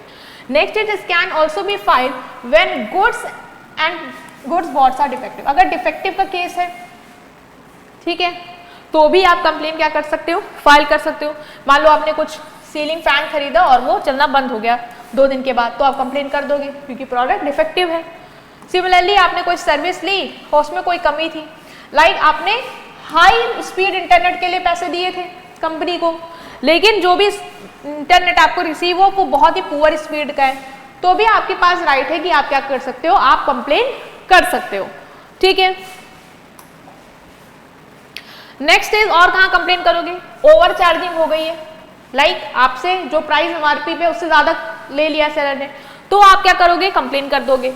फाइनली कंप्लेन आप, अगर कोई हजार्डस गुड है, मतलब हार्मफुल प्रोडक्ट है जो डेंजरस टू लाइफ है, तो वहां पे आप कंप्लेन कर सकते हो। मतलब अगर सेफ्टी ऑफ इंफॉर्मेशन के तहत, ठीक है, अगर आपको प्रॉपर इंफॉर्मेशन नहीं दी है, या तो दे देगा कि अगर आप इस प्रोडक्ट को यूज करते हो तो ईचिंग होगी, अगर होती है तो आप ये करो, दे दिया तो चलो ठीक है, लेकिन नहीं दी है इंफॉर्मेशन कोई भी एज सच कि इसमें ये हार्मफुल केमिकल है या एलर्जिक जो लोग हैं, जैसे कुछ मिल्क प्रोडक्ट में लिखा रहता है कि those who are allergic to lactose या लैक्टोज इंटॉलरेंट, वो इस प्रोडक्ट को यूज मत करें, तो वो इन्फॉर्मेशन दे देता है, फिर आप कर रहे हो तो आपकी गलती है ना। तो अगर ऐसा कुछ हुआ है जिसकी इन्फॉर्मेशन आपको नहीं दी है और वो डेंजरस टू लाइफ है, तो आप कंप्लेन कर सकते हो। Like selling toys made with harmful chemical, medicine without expiring date, consumer के लाइफ को रिस्क पे डाल सकती है, तो वो इसके खिलाफ क्या करेगा, वो कंप्लेन कर देगा कि मेरे साथ ये हुआ है, ठीक है। क्लास कंप्लेन क्या होती है, कंप्लेन तो समझ गए, क्लास कंप्लेन मतलब ग्रुप कंप्लेन। ग्रुप कंप्लेन मतलब जब कंप्लेन कोई एक पर्सन नहीं या एक कंज्यूमर नहीं, लेकिन ग्रुप ऑफ कंज्यूमर क्या करता है, फाइल करता है एक साथ। ये तब होता है जब बहुत सारे लोगों को सेम प्रॉब्लम से गुजरना पड़ा, सेम गुड्स एंड सर्विस के केस में। तो अलग अलग, मैंने बताया था इससे पहले, अलग अलग कंप्लेन करने से बेहतर, देखो तुम्हारे साथ भी जो हुआ मेरे साथ भी वही हुआ, हजारों लोगों के साथ भी वही हुआ, क्योंकि हमने वही गुड और सर्विस को अवेल किया था उसी ब्रांड की। तो अलग अलग कोर्ट में जाके कंप्लेन करने से अच्छा, भीड़ बढ़ाने से अच्छा, सुनेगा भी नहीं। इससे अच्छा तो ये है ना कि आप एक साथ ग्रुप कंप्लेन कर दो, जैसे कहते हैं केस कंप्लेन, वो भी कहता है केस कंप्लेन कर दीजिए आप लोग, सब लोग जितने लोग भी इससे प्रॉब्लम में आए हैं, सब लोग अपना नाम मेंशन करके आप क्लेम कर दो, एज अ ग्रुप कंप्लेन कर दो, तो जो भी सोल्यूशन आएगा वो सबको एज अ ग्रुप मिलेगा। सो व्हेन अ बिल्डर, जैसे बिल्डर ने प्रॉमिस किया था कि वो 100 फ्लैट जो है वो 100 फैमिलीज को डिलीवर करेगा, लेकिन वो नहीं कर पाया, तो इस केस में क्या होगा, हर फैमिली कोर्ट अलग अलग थोड़ी ना जाएगी, अरे हमको भी नहीं दिया, हमको भी नहीं दिया, एक साथ ही क्लास कंप्लेन कर देगी एक साथ, ठीक है, तो ये होगा क्लास कंप्लेन। तो कंफ्यूज मत होना कि क्लास कंप्लेन के आगे वो पढ़ा ही नहीं था। कंप्लेनेंट कौन होता है, जो कंप्लेन करता है, जैसे इनको देखो कितने गुस्से में, और ये क्या कर रहे हैं, कंप्लेन कर रहे हैं, तो वो पर्सन जो कंप्लेन करता है वो होता है कंप्लेनेंट। जैसे मैंने कंप्लेन की तो मैं वही कंप्लेनेंट, ठीक है। The following person can be complainant, कौन कौन हो सकता है, कंज्यूमर खुद हो सकता है, वो खुद ही उसके साथ गलत हुआ खुद ही करेगा complain. Any voluntary consumer association हो सकती है, या जो एसोसिएशन में बताया था, जो आपस में लोग वॉलेंट्री मिल के एसोसिएशन बनाते हैं कंज्यूमर को प्रोटेक्ट करने के लिए, उसको अवेयरनेस देने के लिए, तो वो फाइल कर सकते हैं अगर उन्हें लगा कुछ अनफेयर ट्रेड चल रहा है। सेंट्रल गवर्नमेंट, स्टेट गवर्नमेंट को अगर लगता है मार्केट में गलत हो रहा है तो वो कर सकती है complain.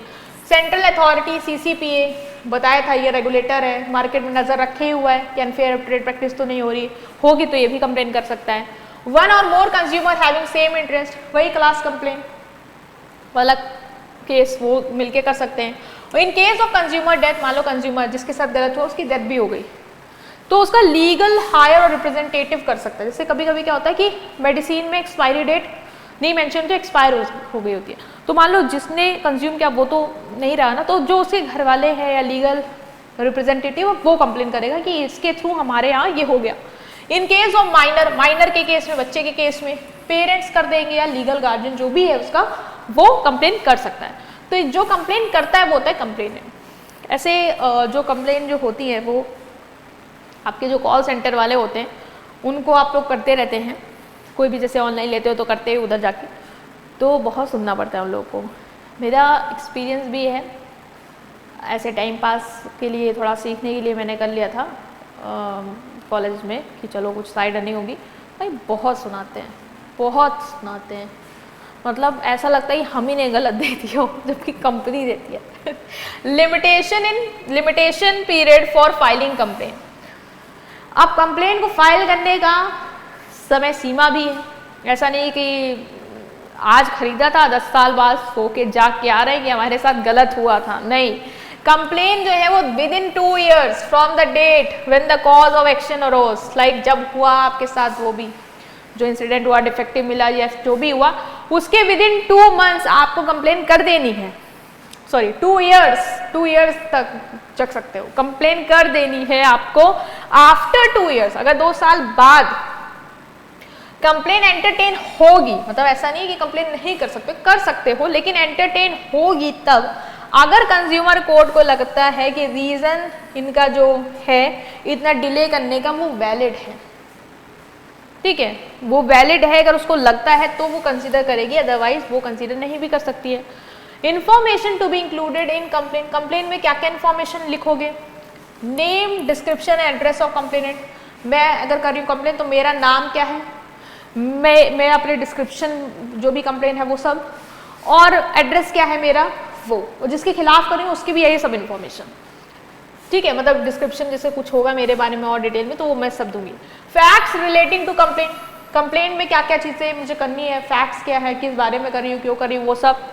Copies of document supporting the case, like कोई बिल, वारंटी कार्ड होगा जो मेरी उस कंप्लेन को सपोर्ट कर रहा होगा कि हाँ मैं सही कह रही हूँ वो।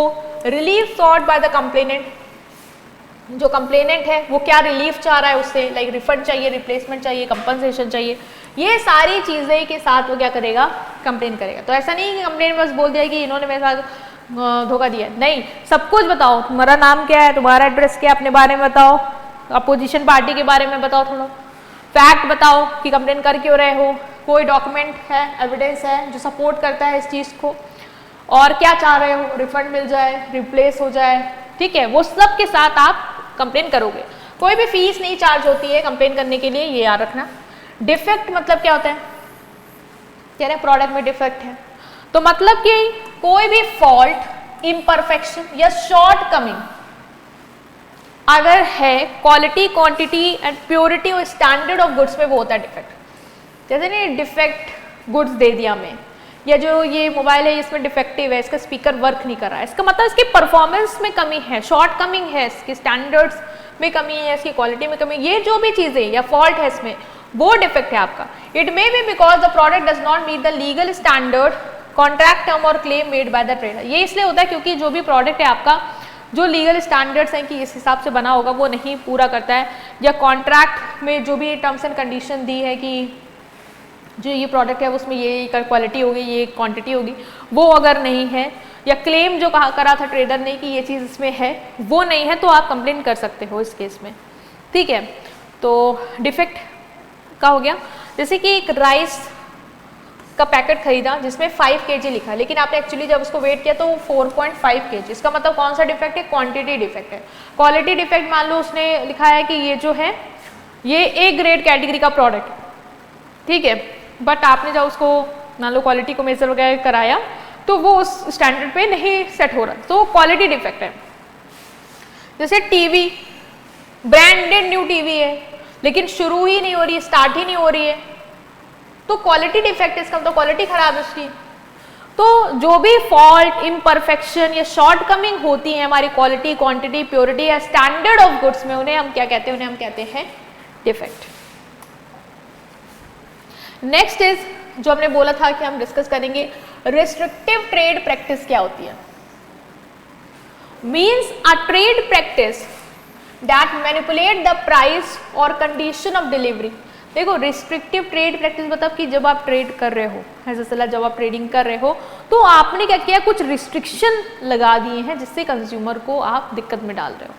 मतलब कि जैसे कंज्यूमर क्या है, वो फ्रीडम चाहता है, उसको जो खरीदना है वो खरीदे, कोई कंडीशन उस पर ना लगाई जाए, प्राइस अफोर्डेबल हो। बट सेलर क्या कर रहा है, इन्हीं सारी चीज़ों में क्या कर रहा है, रिस्ट्रिक्शन लगा रहा है।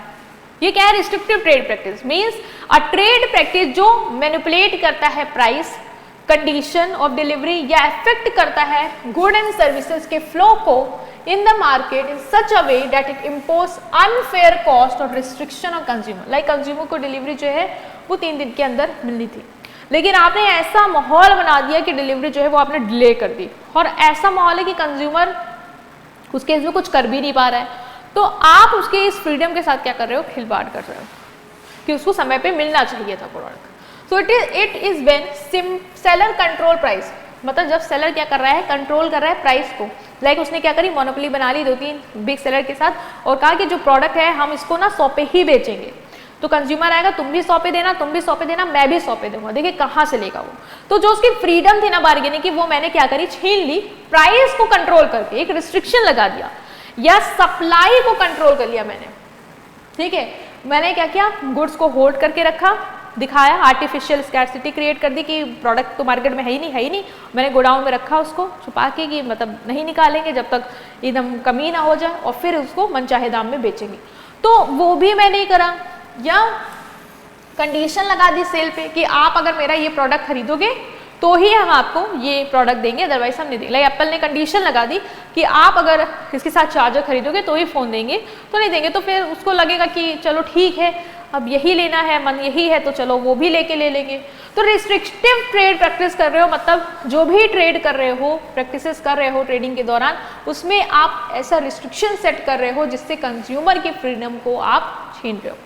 ठीक है, एग्जाम्पल क्या है रिस्ट्रिक्टिव ट्रेड प्रैक्टिस के, like delaying supply of goods to create artificial shortage. जैसे मैंने बताया कि डिले कर दी मैंने सप्लाई ताकि आर्टिफिशियल शॉर्टेज हो जाए मार्केट में, और फिर प्राइस बढ़ा के गुड्स को देंगे। टाइम सेल, कंज्यूमर को फोर्स करना कि वो एक प्रोडक्ट को खरीदे as a condition to buy another, like you can buy this washing machine only if you buy our detergent. अगर आप मेरा डिटर्जेंट खरीदोगे तो ही हम आपको वॉशिंग मशीन देंगे। तो मैंने क्या किया, प्राइस के थ्रू, कंडीशन लगा दी सेल करने के थ्रू, या गुड एंड सर्विस के फ्लो को ही रोक दिया, जिससे मेरे कंज्यूमर की फ्रीडम को मैंने क्या किया, हैम्पर किया। ये सब रिस्ट्रिक्टिव ट्रेड प्रैक्टिसेस होती हैं। इससे कंज्यूमर को एक रिस्ट्रिक्शन लग जाता है उसकी फ्रीडम में कि वो जो चाह रहा था वो चीज़ें उस प्राइस पे नहीं मिल पा रही है, उस कंडीशन पे नहीं मिल पा रही है उसको, और अनफेयर कॉस्ट उसको पे करनी पड़ रही है, क्योंकि वही वो करके अपनी जो चीज़ लेना चाह रहा है वो उसको मिल पाएगी। ठीक है, प्राइस फिक्स कर दिया कि सेलर ने आपस में मिलके एक ऐसा प्राइस सेट कर दिया कि कंज्यूमर को फोर्स ही कर दिया कि आपको यही पे करना है तो ही मिलेगा, अदरवाइज नहीं मिलने वाला। तो ये सब रिस्ट्रिक्टिव ट्रेड प्रैक्टिसेस होती हैं। तो अगर कंज्यूमर के साथ लग रहा है उसको कि रिस्ट्रिक्टिव ट्रेड प्रैक्टिस चल रही है मार्केट में, ब्लैक मार्केटिंग चल रही है, होर्डिंग चल रही है, मन चाहे प्राइस पे या कंडीशन पे बेच रहे हैं, तो वो अपना राइट को प्रोटेक्ट करने के लिए कंप्लेन कर सकता है। ठीक है, next is unfair trade practice. वो रिस्ट्रिक्टिव थी, ये अनफेयर मतलब कि आप यहाँ पे क्या कर रहे हो, चीट कर रहे हो, मिसलीड कर रहे हो, या कंज्यूमर को डिसीव कर रहे हो जब उसको आप गुड्स बेच रहे हो या सर्विस दे रहे हो। मतलब जब आप गुड्स को सर्विस प्रोवाइड कर रहे हो या गुड्स बेच रहे हो, तब आप अपने कस्टमर के साथ चीटिंग कर रहे हो, मिसलीड कर रहे हो, वो दे रहे हो जो आपने क्लेम नहीं किया। ठीक है, और डिसीव कर रहे हो और अपने कंज्यूमर को चीट कर रहे हो बेसिकली। ठीक है, जिससे फॉल्स स्टेटमेंट देना, रॉन्ग इन्फॉर्मेशन या गारंटी देना, फॉल्स एडवर्टीजमेंट कराना, फेक ऑफर्स बताना कि ये ऑफर पे चल रहा है, जबकि जब वो गया आउटलेट पे तो ऐसा कोई ऑफर नहीं था, उस पर इतनी कंडीशन लगी हुई थी। तो अब हम बात करेंगे कि ट्रेड प्रैक्टिसेस के फॉर्म क्या है। ठीक है, ट्रेड प्रैक्टिसेस के, अनफेयर ट्रेड प्रैक्टिसेस के कितने तरीके हैं, कितनी तरीके से जो सेलर है वो ट्रेड प्रैक्टिस करके अपने कंज्यूमर को चीट कर सकता है, डिसीव कर सकता है। ठीक है, तो वो हम डिस्कस करेंगे। तो पहला है अ सेलर सर्विस प्रोवाइडर, या सेलर जो प्रोडक्ट बेच रहा है या सर्विस जो दे रहा है वो डज अनफेयर ट्रेड प्रैक्टिस करता है जब वो फॉल्स या मिसलीडिंग स्टेटमेंट बनाता है, या तो ओरली देगा, कोई भी क्लेम करेगा ओरली जो कि गलत होगा, या फिर रिटर्न में कोई क्लेम देगा जो कि गलत होगा, या एडवर्टीजमेंट के थ्रू कोई ऐसा अनफेयर फॉल्स स्टेटमेंट देगा जो कि रॉन्ग होगा। तो पहला है कि फॉल्स रिप्रेजेंटेशन अबाउट गुड्स, मतलब ये तरीके हैं आपके अनफेयर ट्रेड प्रैक्टिस करने के। तो पहला होगा जब सेलर अनफेयर ट्रेड प्रैक्टिस करेगा, कैसे, कोई भी ऐसी स्टेटमेंट देके जो गलत है, वो स्टेटमेंट वो ओरली दे सकता है, रिटर्न में दे सकता है या एडवर्टीजमेंट के थ्रू दे सकता है। अब इसमें क्या क्या आएगा, इसमें आएगा false representation about goods, like claim करना कि गुड्स में ये पर्टिकुलर स्टैंडर्ड, क्वालिटी, क्वांटिटी आपको मिल जाएगी, ये मॉडल मिल जाएगा, जबकि वो है ही नहीं अवेलेबल उस प्रोडक्ट में। जैसे कि लोकल फोन को उसने कहा कि क्या है, आईफोन मॉडल है, लेटेस्ट आईफोन मॉडल है, तो उसने यहाँ पे क्या किया, जो गुड्स है उसका जो रिप्रेजेंटेशन किया वो बिल्कुल गलत किया। मतलब गुड तो वैसा है ही नहीं, उसमें वो क्वालिटी नहीं, उसमें वो स्टैंडर्ड नहीं, वो तो लोकल है, और आप उस लोकल फोन को कह रहे हो आईफोन का लेटेस्ट मॉडल है। तो जो भी आप यहाँ पे कह रहे हो, स्टेटमेंट दे रहे हो, रिप्रेजेंट कर रहे हो गुड्स को, किसी भी एस्पेक्ट पे कर रहे हो, या क्वालिटी पे कर रहे हो, क्वांटिटी पे कर रहे हो, स्टैंडर्ड पे कर रहे हो, वो सब क्या है, आपका फॉल्स है। इस तरीके से अनफेयर कर सकते हो। दूसरा है false representation about service, service के बारे में गलत रिप्रेजेंट करना, मतलब claiming service are of particular standard, ये कहना कि मेरे जो सर्विस है वो इस स्टैंडर्ड की, इस क्वालिटी और इस ग्रेड की है, जबकि वो वैसी नहीं है।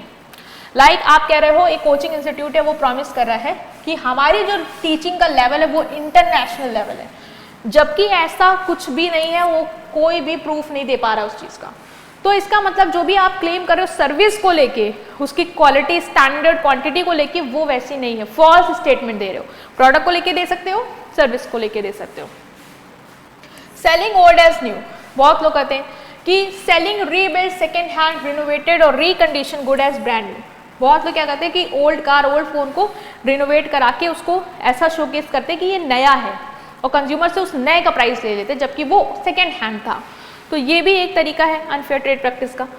फॉल्स स्पॉन्सरशिप या अप्रूवल, लाइक क्लेम करना कि गुड्स एंड सर्विस जो है आपकी, उनके पास क्या है, स्पॉन्सरशिप है, उन्हें अप्रूवल मिला है, उनके परफॉर्मेंस है, उनका अच्छा खासा आपको बेनिफिट देखने को मिलेगा, जबकि ऐसा कुछ नहीं है। लाइक लोकल वाटर फिल्टर कहता है कि मेरा जो फिल्टर है वो WHO से अप्रूव्ड है, इस प्रोडक्ट को मेरे स्पॉन्सर किया गया है, इसको अप्रूवल दिया गया है बड़े अच्छे लेवल पे, बल्कि वो नहीं है। तो ये जो क्लेम कर रहा है, जो स्टेटमेंट दे रहा है इस चीज़ की कि मेरा जो प्रोडक्ट है उसका स्पॉन्सरशिप और अप्रूवल मिला है, वो क्या है, फॉल्स है। तो इस तरीके से आप कर सकते हैं unfair trade practice. Next is false sponsorship और अप्रूवल, मतलब कि क्लेम करना कि सेलर हैज स्पॉन्सरशिप, अप्रूवल और एफिलिएशन विद रेप्यूटेटेड ऑर्गेनाइजेशन। यहाँ पे वहाँ पे प्रोडक्ट को बता रहा था कि इसको स्पॉन्सरशिप अथॉरिटी मिली है यहाँ से, अब यहाँ पे बोल रहे हैं सेलर को मिली है, सेलर जो है उसको स्पॉन्सरशिप मिली है, अप्रूवल, या उसका एक बड़ी ऑर्गेनाइजेशन के साथ लिंक है, जबकि ऐसा नहीं है। ये क्लेम करना भी आपका अनफेयर ट्रेड प्रैक्टिस पे। लाइक शॉपकीपर डिस्प्ले कर रहा है फेक बोर्ड जिसमें उसमें लिखा है कि सैमसंग ऑथराइज डीलर, जबकि वो सैमसंग ऑथराइज डीलर नहीं है, उसको कोई अथॉरिटी नहीं दी है सैमसंग ने इस चीज़ की, या कोई स्पॉन्सरशिप या अप्रूवल नहीं मिला है उससे। तो वो जो भी स्टेटमेंट दे रहा है ना, वो ऐसा दे रहा है जो कि फॉल्स है। Next is misleading representation of need and usefulness, जो भी नीड है या यूजफुलनेस है जो प्रोडक्ट की, उसको मिसलीड करना, रिप्रेजेंट करना उस चीज़ को, जो भी आप मिसलीडिंग रिप्रेजेंटेशन करो वैसा नहीं है। मतलब फॉल्स स्टेटमेंट दे रहे हो about the need and usefulness of good and service, कि जो ये गुड एंड सर्विस इससे आपको ये यूजफुलनेस मिलेगी या ये आपकी इस नीड को पूरा करेगा, वो फॉल्स स्टेटमेंट दे रहे हो, जबकि वो ऐसा कुछ नहीं कर रहा है। जैसे कि टॉनिक एड जो कह रहा है कि हर चाइल्ड को ये लेना चाहिए उसकी ग्रोथ के लिए, जबकि उसकी ग्रोथ से उसमें कोई सुधार नहीं आ रहा उस टॉनिक को लेके। तो आप ये प्रोडक्ट की जो ये यूजफुलनेस है ना, उसका जो ये रिप्रेजेंटेशन दे रहे हो वो बिल्कुल गलत दे रहे हो। फॉल्स वारंटी और गारंटी, मतलब फॉल्स मिसलीडिंग वारंटी देना परफॉर्मेंस, एफिशिएंसी या लाइफ ऑफ गुड्स को लेके विदाउट प्रॉपर टेस्ट। जो भी वारंटी और गारंटी दे रहे हो किसी भी चीज़ को लेके, चाहे कि प्रोडक्ट जो है या गुड जो है उसकी परफॉर्मेंस ऐसी है, एफिशिएंसी ये रहेगी, उसकी आपने वारंटी देगी इतने साल ये इतनी अच्छी तरीके से चलेगा, वो फॉल्स दे रहे हो। कोई प्रॉपर टेस्ट वगैरह आपने नहीं किए हैं कि वो चीज़ ऐसा देगा ही रिजल्ट। लाइक बैटरी जो आपने सोल्ड की है 2 साल की गारंटी को लेके, लेकिन वो बैटरी 3 महीने में ही फेल हो गई, तो ये जो आपने इतना वारंटी और गारंटी दी ना, वो फॉल्स दी। तो ये भी एक तरीका है आपका अनफेयर ट्रेड प्रैक्टिस करने का as a seller. Next is fake promises of replacement repair. कभी कभी सेलर जो है वो फेक प्रॉमिस करते हैं कि हम अरे प्रोडक्ट खराब होगा हम रिप्लेस कर लेंगे, रिपेयर कर लेंगे, और जब लेके जाते हो तो वो रिप्लेस करता है ना उसको रिपेयर करता है। तो अगर आपने ये भी किया है तो ये भी आपका अनफेयर ट्रेड प्रैक्टिस में आएगा। Misleading about price, misleading public about price of good and service, like show करना कि 15-50% ऑफ पे, जबकि एक्चुअल एमआरपी ही सेम है 50% ऑफ करने के बाद, तो आपको मिसलीड कर रहे हो ना प्राइस को लेके, उसको हाइप तो दे रहे हो 50% ऑफ है, जबकि 50% ऑफ जो भी आप दे रहे हो प्रोडक्ट का जो प्राइस है वो वही है, वो 50% ऑफ करके नहीं है, वो ऑलरेडी उतना ही था जो 50% ऑफ पे दे रहे हो। फॉल्स और misleading fact, despairing good and services of other, मतलब कि नेगेटिव इमेज बनाना दूसरे गुड्स एंड सर्विसेज की अपने गुड्स एंड सर्विसेज को अच्छा दिखाने के लिए, like making statement to lower the image of other good and services without proof. जैसे कुछ डिटर्जेंट कहते हैं कि बाकी ब्रांड्स जो है वो क्लोथ्स को डैमेज करते हैं और हमारा ही जो ब्रांड है वो क्लोथ्स को सेफ रखता है। तो आप यहाँ पे क्या कर रहे हो, ऐसे स्टेटमेंट दे रहे हो जिससे आप दूसरे के गुड एंड सर्विसेज की इमेज को रॉन्ग प्रूव कर रहे हो, और आपके पास ऐसा कोई सबूत नहीं है कि उनके जो डिटर्जेंट है वो डैमेज करता है। क्या प्रूफ है आपके पास? कोई प्रूफ नहीं है, बट आप दे रहे हो, क्लेम कर रहे हो ताकि लोग ये सोच के आपका ले लें। जो नए होंगे उनको तो भाई पता नहीं होगा, जो उन्हें लगेगा अच्छा वो तो डैमेज करते तो चलो इनका ले लेते हैं, ये सेफ रखेगा। फॉल्स बार्गेन प्राइस एडवर्टीजमेंट, वो उसमें आपके अंडर हेडिंग थे कि किस तरीके से सेलर जो है अनफेयर प्रैक्टिस कर सकता है अगर वो गलत स्टेटमेंट वगैरह देता है ओरली, रिटर्न या एडवर्टीजमेंट के थ्रू। दूसरा आता है कि वो अगर false bargain price agreement advertisement करता है, मतलब ऐसे एडवर्टीजमेंट करता है जिसमें उसने जो प्राइस वगैरह बार्गेन प्राइस वगैरह मेंशन किए, रिप्रेजेंट किए, वो गलत है। लाइक पब्लिश करना ऐड न्यूज़पेपर, टीवी, बोर्ड्स में जो ये शो कर रहा है कि गुड एंड सर्विसेज जो है वो बार्गेन प्राइस पे अवेलेबल, लेकिन जब वो सेल कर रहा है तो ऐसा कुछ नहीं है, वो उसी प्राइस पे कर रहा है जिस प्राइस पे है, वो रीजनेबल प्राइस पे नहीं कर रहा है।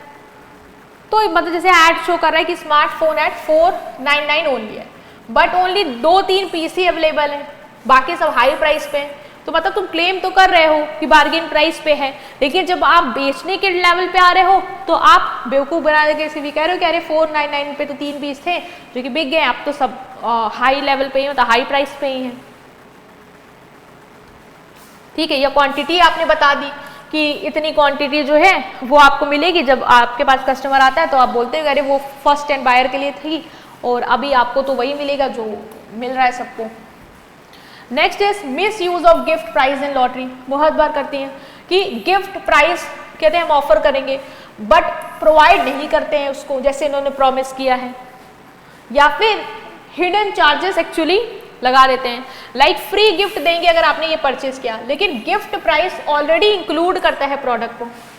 लाइक जो आपने कहा ना कि एक बैग के साथ एक हम वॉलेट फ्री देंगे, लेकिन उस बैग में आपने उस वॉलेट का भी प्राइस इंक्लूड कर लिया, तो फ्री ही क्या हुआ, कुछ नहीं हुआ। तो आप इस तरीके से भी लोगों को बेवकूफ बनाते हो। रनिंग कॉन्टेस्ट, लॉटरीज और games of chance just to promote sales, बहुत सारे देखते हो कॉन्टेस्ट रन करते हैं कि आप गेम खेलो और आप अगर जीतते हो तो आपको प्रोडक्ट देंगे, लाइक शैम्पू बाय करो उसमें कूपन निकलेगा, तो अगर आपका हो गया तो हम आपको फॉरेन ट्रिप देंगे, लेकिन वो ट्रिप कभी नहीं होती। तो ये सब आप मिसयूज कर रहे हो इन सब चीज़ों का अपनी सेल को बढ़ाने के लिए, और जो भी आप यहाँ पे क्लेम कर रहे हो वो आपके फॉल्स हैं। With holding information from participant about result of scheme, like lucky draw खत्म हो गया लेकिन कंपनी ने कभी अपने विनर्स को अनाउंस ही नहीं किया कि कौन है। तो इस तरीके से आप लॉटरी प्राइज और गिफ्ट का मिस यूज करके अनफेयर ट्रेड प्रैक्टिस करके अपने कस्टमर को एक्सप्लॉइट करते हो। Next is sale of unsafe good, जो गुड्स सेफ नहीं है उनको आप सेल कर रहे हो तो ये भी अनफेयर ट्रेड प्रैक्टिस कर रहे हो। Like selling good that are dangerous to use, not complying with safety standard, like कुछ हेलमेट है जिसमें ISI मार्क नहीं है, एक्सपायर्ड मेडिसिन बेच रहे हो, या टॉयज जिसमें हार्मफुल केमिकल से बने हुए हैं, तो ये सब आप क्या कर रहे हो, अनसेफ गुड्स बेच रहे हो, तो ये भी अनफेयर ट्रेड प्रैक्टिस है। होर्डिंग और destroying goods, refusing to sell और withdraw supply of good and service to create artificial shortage and increase price, जो गुड एंड सर्विसेज आप बेच रहे थे मार्केट में, आपने क्या किया, उसको मार्केट से अपने गोडाउन में मंगा लिए और रखे रहे, जिससे क्या हुआ, पब्लिक डिमांड करेगी, उसको तो मिलेगा नहीं, फिर एकदम से हम मार्केट में लाएंगे जिससे सब लोग आ जाएंगे कि अरे मिल रहा है तो जिस प्राइस में मिल रहा है ले लो, नहीं फिर कम हो जाएगा, ये होता है। तो ये करके भी आप क्या कर रहे हो, अनफेयर प्रैक्टिसेस ही कर रहे हो। Next is manufacturing spurious goods, मतलब making and selling duplicate, fake and spurious good, ये होता है, डुप्लीकेट गुड्स बना के लोग बेचते हैं, ये क्या है, अनफेयर ट्रेड प्रैक्टिस है। डिसेप्टिक प्रैक्टिस करना सर्विसेज में, मतलब फेक मेडिसिन बेचना, डुप्लीकेट कॉस्मेटिक बेचना या फेक ब्रांडेड क्लोथ बेचना, लोग फेक ब्रांडेड शूज़ बेचते हैं, शूज़ वगैरह आप लाते हो, कहते हैं कि जो रास्ते में लोगों को लगता है ले रहे हैं तो बहुत ब्रांडेड है, कुछ नहीं होता। नॉट यूजिंग बिल और cash memo, not giving proper bill receipt for good and service, ये भी अनफेयर ट्रेड प्रैक्टिस है। जो भी आपने गुड एंड सर्विसेज बेचा उसका आपने क्या प्रॉपर बिल नहीं दिया कस्टमर को। जैसे शॉपकीपर क्या कर रहा है, कॉस्टली मोबाइल फ़ोन सेल कर रहा है, लेकिन जब कोई पूछ रहा है कि बिल तो इसका, तो नहीं दे रहा, उसको पता है कि पकड़े जाएंगे कि उतने का तो वो प्रोडक्ट है ही नहीं। तो ये सब अनफेयर ट्रेड प्रैक्टिस में आएगा। Refusal to take back defective good, अगर सेलर रिफ्यूज कर दे कि हम डिफेक्टिव गुड्स नहीं लेंगे, लाइक 30 डेज का था कि हम तब लेंगे, और जब वो गया 30 डेज के अंदर ही अंदर तो उसने मना कर दिया कि नहीं हम डिफेक्टिव गुड और डेफिशिएंट सर्विस वगैरह का कोई रिफंड नहीं देने वाले या रिप्लेस नहीं करेंगे, तो ये भी आपका क्या है, अनफेयर ट्रेड प्रैक्टिस है। Miss use of consumer personal information, consumer के पर्सनल इन्फॉर्मेशन का ही मिस यूज, मतलब कंज्यूमर के जो पर्सनल डिटेल है उसको आप शेयर कर रहे हो बिना कस्टमर को बताए, बिना लीगल परमिशन के। लाइक बैंक आपके मोबाइल नंबर वगैरह शेयर कर दे थर्ड पार्टी से उनके प्रमोशन को सपोर्ट करने के लिए, तो ये अनफेयर ट्रेड प्रैक्टिस है। आप नहीं कर सकते कि किसी की पर्सनल इन्फॉर्मेशन को आप बिना उसकी परमिशन से शेयर कर पाओ, ये इलीगल है। नेक्स्ट इज, ये क्या हो गया हमारा, हमने पढ़ लिया कि अनफेयर ट्रेड प्रैक्टिसेस किस किस तरीके से आप अनफेयर ट्रेड प्रैक्टिसेस एक सेलर कर सकता है, और अब हम समझेंगे कि रेमेडीज कौन कौन सी हैं जो हमारे कंज्यूमर के लिए अवेलेबल हैं। Like if consumer right are violated, अगर कंज्यूमर के राइट वॉयलेट होते हैं तो they can approach consumer court, discuss किया, कंज्यूमर कोर्ट जा सकता है डिस्ट्रिक्ट, स्टेट और नेशनल लेवल पे, और रेमेडीज उसको मिल जाएंगी। क्या क्या रेमेडीज उसको मिल सकती हैं, पहला है removal of defect in goods, जो भी डिफेक्ट है गुड में उसको रिमूव किया जाए। लाइक द सेलर में भी ऑर्डर, सेलर को ऑर्डर दिया जाएगा कि आप जो गुड में डिफेक्ट है उसको हटाओ। Like car company repairing manufacturing defect in engine, like engine में मैन्युफैक्चरिंग डिफेक्ट है तो कार कंपनी को कहा जाएगा कि आपको ये करना है कि आप जो भी मैन्युफैक्चरिंग डिफेक्ट है इंजन में उसको हटाओ, ठीक है, उसको आप रिमूव करो और कस्टमर को वो चीज़ दो। रिप्लेसमेंट ऑफ गुड, एक और सोल्यूशन क्या देगा, रेमेडी देगा कि सेलर आप डिफेक्टिव गुड को क्या करो, रिप्लेस करो नए वन के साथ। मतलब कि जो भी फॉल्ट, मान लो एक रेफ्रिजरेटर लिया आपने डिफेक्टिव था, तो सेलर को कहा जाएगा कि आप जो डिफेक्टिव रेफ्रिजरेटर है उसको नए के साथ रिप्लेस करके हमारे कस्टमर को दो। तो ये सब रेमेडी मिलेंगी। जब वो कोर्ट गया तो कोर्ट ये ऑर्डर दे सकती है सेलर को कि आप इस तरीके से कस्टमर का सोल्यूशन करो, रिफंड कर दो, कुछ रिप्लेस मत करो, कुछ मत हटाओ, आप पैसा ही उसका वापस करो। तो ये भी कर सकती है कि आप उसका पैसा ही दो। Compensation for loss and inquiry, मान लो कंज्यूमर को कोई फाइनेंशियल लॉस या इंजरी हो गई डिफेक्टिव प्रोडक्ट और सर्विस की वजह से, तो उसको उसका कंपनसेशन दो, ठीक है। जैसे गैस सिलेंडर वाला देखा एक्सप्लोड हुआ तो उसको इंजरी हुई इसकी वजह से, तो उसका वो कंपनी क्या देगी, compensation. Removal of deficiency in service, service में कोई कमी है तो उसको रिमूव करने का ऑर्डर देगा कोर्ट सेलर को। The seller provider may be order to correct the deficiency, like internet provider ने कहा था कि हाई स्पीड इंटरनेट होगा लेकिन नहीं वर्क कर रहा है, तो आप इंटरनेट स्पीड को ठीक करो जैसा आपने कहा था। Discontinuance of unfair restrictive practice, कि बिजनेस में be order to stop such practice. अगर रिस्ट्रिक्टिव ट्रेड प्रैक्टिस कर रही है बिजनेस या अनफेयर ट्रेड प्रैक्टिस करी तो बिजनेस को कोर्ट ऑर्डर देगा कि ये चीज़ें आप बंद करो, ये आप नहीं करो, ठीक है। जैसे मिसलीडिंग एडवर्टीजमेंट दिखाना स्टॉप करो। Not to offer hazardous good for sale, जो भी गुड्स हेल्थ के लिए, सेफ्टी के हार्मफुल हैं उनको कोर्ट ऑर्डर देगी सेलर को कि आप उसको बेचना बंद करिए। लाइक बैन लगा दिया उन मेडिसिन में जो कि एक्सपायर हो चुकी हैं या जो सही नहीं है। Withdrawal of hazardous good from market, market से जो भी हजार्डस गुड हैं उनको विड्रॉ करिए मार्केट से, जो ऑलरेडी चल रहे हैं मार्केट से उनको बुलाइए, मंगवाइए अपने पास। जैसे टॉय जिनमें हार्मफुल केमिकल है उनको सारे टॉय स्टोर से हटा दिया जाए। करेक्टिव एडवर्टीजमेंट, ये भी कह सकती है वो उनको सेलर को कोर्ट कि जो भी एडवर्टीजमेंट आप दिखा रहे हो वो सही हो, ऐसा ऐड नहीं दिखाना है जो मिसलीड करे। ठीक है, जैसे फेयरनेस की क्रीम कंपनी फोर्स की जाती है कि आप करेक्टिव फॉल्स क्लेम करिए, ऐसे फॉल्स क्लेम जो भी फॉल्स क्लेम आपने किए उसको करेक्ट करिए। जैसे फेयर एंड लवली ने फेयर एंड लवली से फेयर हटा के ग्लो एंड लवली किया, जिससे जो फेयर वाला वो क्लेम करेगी वो सही नहीं था। तो करेक्टिव एड्स जो है वो अब चलाइए, जो पहले आप एड चला रहे थे गलत उनको हटाइए।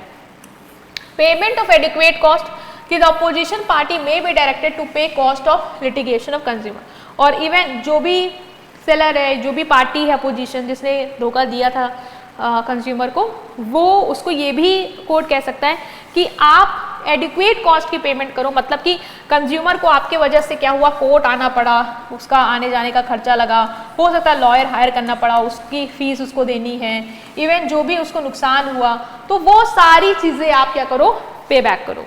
ठीक है, कंपनी पे करेगा कंज्यूमर का लीगल एक्सपेंस, जो भी उसको लीगल एक्सपेंस देने पड़ गए वो सारी चीज़ें कंपनी आपकी देगी। ठीक है, तो इसको हमने कवर किया कि क्या रेमेडीज आपकी अवेलेबल हैं कंज्यूमर को, जो कोर्ट उसको देती है। Okay, so now student we are going to cover this topic that is central consumer protection authority CCPA। मतलब मैंने इससे पहले आपको बिल्कुल बता दिया है कि CCPA क्या है।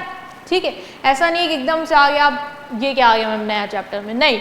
CCPA को हम डिस्कस कर चुके हैं कि सेंट्रल लेवल पे कंज्यूमर प्रोटेक्शन अथॉरिटी है, मतलब एक बॉडी है जो actively as a regulator work करती रहती है, देखती रहती है कि मार्केट में कहीं कोई अनफेयर ट्रेड प्रैक्टिस तो नहीं हो रही, कहीं कोई कंज्यूमर के साथ धोखाधड़ी तो नहीं कर रहा है, कहीं ब्लैक मार्केटिंग तो नहीं हो रही है, और अगर ऐसा कुछ मिलता है तो एक्शन लेगी और स्टॉप करवाएगी वो सारी चीजें, ताकि कंज्यूमर को प्रोटेक्ट कर पाए। ठीक है, तो CCPA क्या है हमारा, क्या है CCPA? The consumer protection act 2019 ने क्रिएट किया हमारा CCPA, that is central consumer protection authority. ठीक है, ये एक रेगुलेटरी अथॉरिटी है, रेगुलेटर की तरह वर्क करती है। ठीक है, जो क्या करती है, that work only to safeguard consumer interest, जिसका काम क्या है कि मेरे जो कंज्यूमर हैं उनका क्या इंटरेस्ट है, मतलब उनका इंटरेस्ट लाइक उनको राइट क्वालिटी प्रोडक्ट मिलना चाहिए, राइट क्वालिटी प्रोडक्ट मिलना चाहिए, फेयर प्राइसेस पे मिलना चाहिए, उनके साथ कुछ गलत नहीं होना चाहिए, लाइक धोखाधड़ी नहीं होनी चाहिए। तो मैं अपने कंज्यूमर के इंटरेस्ट को क्या करूंगा, मैं प्रोटेक्ट करूंगा, इसलिए मैं एज अ CCPA बन के आया हूं। किस एक्ट के अंदर आया है, that is consumer protection act 2019। Role क्या है इसका, रोल है कि प्रोटेक्ट करेगा और इन्फोर्स करेगा कंज्यूमर के राइट्स को। कंज्यूमर के क्या राइट्स हैं, उनको प्रोटेक्ट करना और उनको इन्फोर्स करना कि वो जो राइट्स है कंज्यूमर के वो उसको मिले। ठीक है, पहला ये काम करेगा। दूसरा, प्रिवेंट अनफेयर ट्रेड प्रैक्टिसेस। अगर कोई अनफेयर ट्रेड प्रैक्टिस हो रही है, जो हम पढ़ चुके हैं कि किस किस तरीके से अनफेयर ट्रेड प्रैक्टिस कर सकते हैं प्रोड्यूसर और ट्रेडर, तो अगर वो कर रहे हैं तो हमें उसको क्या करना है, प्रिवेंट करना है, वो नहीं होने देना है। Control false and misleading advertisement. अगर कोई ऐसा एडवर्टाइज करा रही है एक एजेंसी, ठीक है, जो फॉल्स है, मतलब वैसा जो क्लेम कर रही है वैसा कुछ नहीं है उसके प्रोडक्ट में, तो वो क्या करेगा इस केस में, इस केस में CCPA उसको भी कंट्रोल करेगा। हो सकता है वो बैन करवाए या कहे कि भाई अपना ऐड जो है इस पर्सपेक्टिव पे करेक्ट करो और फिर डालो, वरना मत डालो। ठीक है, तो होते कौन कौन है इस जो बॉडी में, इस CCPA में कौन कौन लोग हैं, क्या है, कैसे बनी है ऑर्गेनाइजेशन, स्ट्रक्चर क्या है, देखते हैं। कंपोजिशन की बात करें तो CCPA consist of chief commissioner and other commissioners, मतलब एक हेड कमिश्नर होगा और बाकी कमिश्नर्स होंगे। They are appointed by central government. कौन अपॉइंट करेगा इन कमिश्नर्स को, इनको अपॉइंट करेगी हमारी सबसे बड़ी गवर्नमेंट, दैट इज टॉप पे central government, to carry out the function of this act, ताकि वो इस एक्ट के फंक्शन को करे। अब कोई बोला बॉडी है जो रेगुलेट करे, तो क्या बॉडी जो ऑर्गेनाइजेशन की बिल्डिंग रेगुलेट कर रही, नहीं ना, कौन कर रहा है, लोग कर रहे हैं जिसके अंदर हैं, तो होगा कौन, कमिश्नर होगा, हेड कमिश्नर, चीफ कमिश्नर होगा और बाकी कमिश्नर्स होंगे। अब बात करते हैं इसके पावर और फंक्शन क्या है। कंज्यूमर को प्रोटेक्ट करना, कंज्यूमर के राइट्स को प्रोटेक्ट करना, फंक्शन यही तो कर रही है ये, कि ये इंश्योर करती है कि कंज्यूमर के राइट्स वॉलेट ना हो, कंज्यूमर के साथ कुछ गलत ना हो। मतलब if bank adds hidden charges in account CCPA can intervene.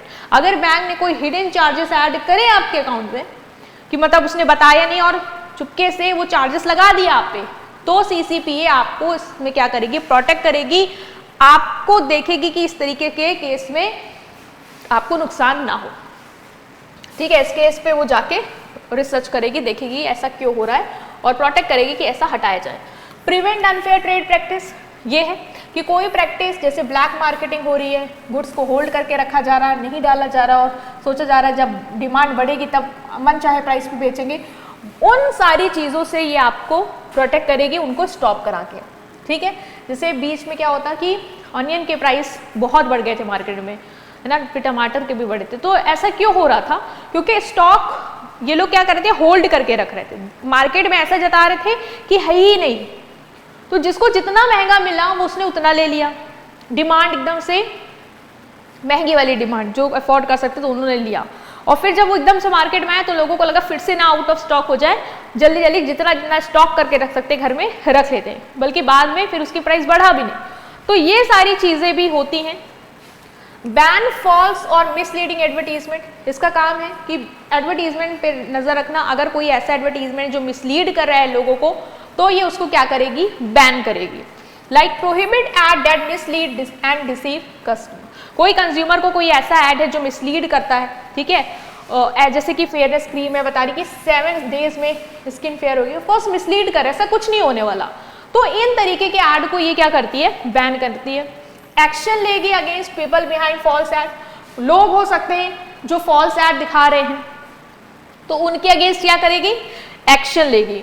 Not only companies but also celebrities and advertiser can be held responsible. Celebrity भी क्यों प्रमोट कर रहा है फेक प्रोडक्ट को, उसने क्या रिसर्च नहीं करी, सिर्फ पैसा देख के ऐड करना शुरू कर दिया, तो उन पे भी ये क्या करता है, एक्शन लेता है। ऐसा नहीं कि उनको छोड़ देगा, कंपनी पे तो लेगा ही लेगा, उन पे भी लेगा जो उसको प्रमोट करके कस्टमर को बेवकूफ कर बना रहे हैं। स्पेशल पावर क्या है इसकी, वो सब तो ठीक है, ये सब फंक्शन है करेगा, इसकी पावर है इसके पास, कुछ स्पेशल पावर भी है इसके पास।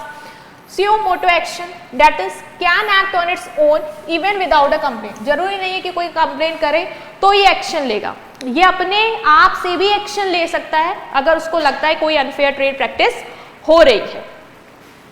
प्रिवेंटिव एक्शन मतलब प्रिवेंट करेगा अनफेयर ट्रेड प्रैक्टिस को, अगर वो स्प्रेड हो रही है तो उनको प्रिवेंट करेगा कि स्प्रेड ना हो। रिकॉल ऑफ प्रोडक्ट, अगर उसको लग रहा है कि मार्केट में कोई ऐसा प्रोडक्ट बिक रहा है जो कि हार्मफुल है, डिफेक्टिव है, तो उसे मार्केट से क्या करेगी, विड्रॉ करवाएगी, वापस मंगवाएगी। एग्जाम्पल, अनसेफ मेडिसिन को रिकॉल करवा सकती है, मेडिसिन एक्सपायर्ड है, काम करो जिस जिस मार्केट में जिस जिस स्टोर में है सब डंप करो, वापस लाओ। रीइंबर्समेंट ऑर्डर्स, कंज्यूमर का मनी बैक दिलवा सकती है, ठीक है, कोई डिफेक्टिव गुड्स मिला तो कंज्यूमर का पूरा पैसा उसको वापस दिलवाएगी। कैंसिल लाइसेंस, लाइसेंस कैंसिल कर सकती है उन लोगों का जो बार बार धोखाधड़ी कर रहे हैं मार्केट में। Class action suit like can file a case on behalf of many consumer together, बहुत सारे कंज्यूमर जो केस फाइल करना चाह रहे हैं उनके बिहाफ पे खुद फाइल कर देगी, ठीक है। A telecom company cheating thousand of user, एक टेलीकॉम कंपनी है जो बहुत सारे यूजर्स को चीट करी है, तो ये उनके खिलाफ क्या कर सकती है, टेलीकॉम कंपनी के खिलाफ उन सबके बिहाफ पे कंप्लेन कर सकती है। तो ये है इसके स्पेशल पावर, याद रखना, कैंसिल कर सकती है लाइसेंस को, सो मोटो एक्शन खुद भी कर सकती है एक्शन, ऐसा नहीं कंप्लेन आएगी तो एक्शन लेगी। प्रिवेंटिव एक्शन करेगी, रिकॉल प्रोडक्ट को मार्केट से मंगवा लेगी, कस्टमर का पैसा उसको पूरा रिम्बर्स करवा सकती है और लोगों के बिहाफ पे खुद भी एक्शन ले सकती है, ठीक है। नेक्स्ट, जिससे क्वेश्चन पेपर में क्वेश्चन आना ही है वो है रिड्रेसल मशीनरी। रिड्रेसल मशीनरी क्या होती है, मतलब कि हमने बार बार बोला ना, कंज्यूमर कोर्ट में जा सकता है और अपनी अपील रख सकता है, उसको सॉल्यूशन मिलेगा, उसको रेमेडी मिलेगी। तो उसी के लिए कंज्यूमर प्रोटेक्शन एक्ट 2019 ने 3 टायर सिस्टम, मतलब 3 लेवल का सिस्टम हमें प्रोवाइड किया है, जो कंज्यूमर की कंप्लेन को क्या करेगा, सॉल्व करेगा, रिजॉल्व करेगा। एक है डिस्ट्रिक्ट कमीशन, जो लोकल और डिस्ट्रिक्ट लेवल पे रिजॉल्व करेगा, like local level, district level पे कोई कंप्लेन है हमें किसी प्रोडक्ट को लेके, तो हम अपने डिस्ट्रिक्ट के लेवल पे जाके कंप्लेन कर सकते हैं डिस्ट्रिक्ट कमीशन में। स्टेट कमीशन स्टेट लेवल पे, नेशनल कमीशन नेशनल लेवल पे, मतलब ये 3 टायर जो है हमारा रिड्रेसल मशीनरी हमें बना के दिया है कंज्यूमर प्रोटेक्शन एक्ट ने, जो हमारे मैटर को रिजॉल्व करने में, हमें प्रोटेक्ट करने में हेल्प करेंगे। अब एक एक करके समझेंगे कि अगर एक ही बना देते तो क्या जाता, डिस्ट्रिक्ट ही था उसी में सॉल्व हो जाती प्रॉब्लम, स्टेट लेवल पे जाने की क्या जरूरत है, या नेशनल लेवल पे हम क्यों जाएंगे। तो देखो सबने अपना अपना क्राइटेरिया सेट किया कि अगर दिक्कत इतने रुपए के गुड्स में है तो हमारे पास आओ, वरना ऊपर जाओ, या अगर हमने तुम्हारी प्रॉब्लम नहीं सॉल्व कर पा रहे हैं तो फिर ऊपर भी जाके आप उसको फाइल कर सकते हो। जैसे होता नहीं है हमारे यहाँ कोर्ट होते हैं, district court, high court, supreme court. District court से अच्छा न्याय नहीं मिला तो हाई कोर्ट जाएंगे, हाई कोर्ट से मिला तो सुप्रीम कोर्ट जाएंगे, वही है कि यहाँ पे भी हम फॉलो कर लेंगे। तो डिस्ट्रिक्ट कमीशन का अगर हम बात करें कि कैसे बनी है, कंपोजिशन क्या है, लोग कौन कौन है, तो देखो एक प्रेसिडेंट होगा और एटलीस्ट 2, मतलब कम से कम 2 मैक्सिमम प्रिस्क्राइब मेंबर हो सकते हैं, मतलब जितने मेंबर प्रिस्क्राइब किए गए हैं या तो 2, मतलब कम से कम 2 मेंबर होने चाहिए, एक प्रेसिडेंट होना चाहिए, और अगर कोई मैक्सिमम मेंबर प्रिस्क्राइब किए कि मतलब 2 से ज्यादा इतने 4 या इतने होने चाहिए तो उतने होंगे। और मेंबर अपॉइंट कौन करता है, किसकी सलाह से अपॉइंट होते हैं, सेंट्रल गवर्नमेंट। मान लो सेंट्रल गवर्नमेंट ने कह दिया कि 2 नहीं 3 होने चाहिए, तो हम मैक्सिमम जितना प्रिस्क्राइब कर रही है सेंट्रल गवर्नमेंट उस हिसाब से रख सकते हैं, लेकिन क्राइटेरिया के हिसाब से मिनिमम 2 होने चाहिए, है ना, और प्रेसिडेंट होना चाहिए। Has power like civil court, जैसे सिविल कोर्ट के पास पावर होती है वैसे इसके पास भी है कि विटनेस को ओथ में रखना, ठीक है, उससे गवाही लेना, एविडेंस सबूतों को एग्जामिन करना कि सही है या नहीं, इसके साथ सही में धोखा हुआ है कि नहीं, तो ये सारी चीजें ये कर सकता है डिस्ट्रिक्ट कमीशन। ज्यूरिसडिक्शन की बात करें, वैल्यू ऑफ केसेस, कितने रुपए तक के केसेस को हैंडल करेगा, तो can handle complaint where the value of good and services, उस हद तक के केस हैंडल करेगा जहां पे गुड एंड सर्विसेज की वैल्यू कितना ना एक्सीड करे, 1 करोड़ से ज्यादा की ना हो। मतलब अगर गुड्स की वैल्यू 1 करोड़ के अंदर आ रही है, उसमें आपको कोई समस्या हुई, आप यहाँ गए हैं कंप्लेन करने, तो ये आपको हेल्प करेंगे। बट अगर 1 करोड़ से ज्यादा की है तो डिस्ट्रिक्ट कमीशन आपको कहेगा हम इस केस को नहीं ले सकते, आप इससे ऊपर वाले कमीशन में जाइए, ठीक है। Who can file a complain, कौन कर सकता है कंप्लेन, कंज्यूमर करेगा जिसके साथ धोखा हुआ है। एनी रिकॉग्नाइज्ड कंज्यूमर एसोसिएशन, कोई कंज्यूमर का एसोसिएशन बनाया हो कंज्यूमर ने मिलके, वो भी कर सकता है। मल्टीपल कंज्यूमर, लाइक बहुत सारे कंज्यूमर के साथ धोखा हो तो ग्रुप में जाके एज अ क्लास कंप्लेन भी कर सकते हैं, ठीक है, क्लियर हो गया। Next is procedure. प्रोसीजर की बात की जाए कि ये प्रॉब्लम सॉल्व कैसे करता है, तो पहला है कि complain is refer to the opposition party, ये अपोजिशन पार्टी को कंप्लेन बताएगा, देखो सेलर तुम्हारे खिलाफ ये कंप्लेन आई है, sample of good can be sent for lab testing, और जो सैंपल्स हैं, ठीक है, जो सैंपल आया है, मान लो जो गुड्स आए कि देखिए, तो लैब टेस्ट करवाएगी कि ये गुड सही में टूटा है या कुछ टेक्निकल फॉल्ट है या इन्होंने करी है, वो लैब टेस्टिंग के लिए, या कोई बताओ जैसे हार्मफुल बता रहा है मेडिसिन है तो लैब टेस्टिंग के लिए भेजेगा कि सच में है या कुछ इनको ही एलर्जी या ये इस चीज पर्टिकुलर चीज को लेकर इंटॉलरेंट है इसलिए इनको हो रहा है, तो वो सारी चीजों को वो लैब टेस्ट के लिए भेज सकता है। क्या पावर है इसके पास, अगर गुड्स डिफेक्टिव है या अनफेयर ट्रेड प्रैक्टिस इसको पता चल गई कि हुई है, प्रूव हो गया, तो डिस्ट्रिक्ट कमीशन ऑर्डर दे सकता है कि सेलर देखो अपने जो भी डिफेक्ट है उसको हटाओ, रिमूव करो, या तुम गुड्स को रिप्लेस करो, रिफंड के लिए भी कह सकता है कि उसका पैसा वापस करो पूरा, या अगर उसको तुम्हारे गुड्स की वजह से कुछ लॉस या इंजरी हुई है तो उसका कंपनसेशन आप दीजिए। तो ये सारी पावर है कि ये चीज ये कह सकता है सेलर मैन्युफैक्चरर से कि आप ये सारी चीजें करके दीजिए। अपील, इफ अ कंज्यूमर और opposition party is not satisfied, अगर मान लो इसने कहा कि रिफंड कर दीजिए, कंज्यूमर नहीं सेटिस्फाइड, उसको लगा नहीं रिफंड नहीं चाहिए था, हमें तो रिप्लेसमेंट चाहिए था, या जो आपने रिफंड जितना इन्होंने किया है, जो आपने बता दिया वो अमाउंट नहीं सही है, तो ये क्या करेंगे, ये स्टेट कमीशन के पास अपील कर सकते हैं, वहां जा सकते हैं, अपील कर सकते हैं, लेकिन कब तक, विद इन 45 डेज, 45 दिन के अंदर अंदर अगर आप इनके डिसीजन से सेटिस्फाइड नहीं है तो स्टेट कमीशन में जाइए और कंप्लेन करिए, अपील करिए जाके। ठीक है, अब कहाँ आए आप, स्टेट कमीशन पे, सेटिस्फाइड नहीं थे, लेकिन क्राइटेरिया भी होना चाहिए, सेटिस्फाइड नहीं है तो भी जा सकते हो, और गुड्स का क्राइटेरिया का वैल्यू वाला भी याद रखना। कॉम्पोजिशन क्या है, has a president and at least 4 member, president सब में प्रेसिडेंट होगा, और इसमें क्या है कि एटलीस्ट 4 मेंबर हो सकते हैं और मैक्सिमम उतने हो सकते हैं जितना प्रिस्क्राइब कर दिया जाए। मेंबर कौन अपॉइंट करेगा, सेंट्रल गवर्नमेंट की कंसल्टेशन में सलाह से हम मेंबर यहाँ पे अपॉइंट करते हैं।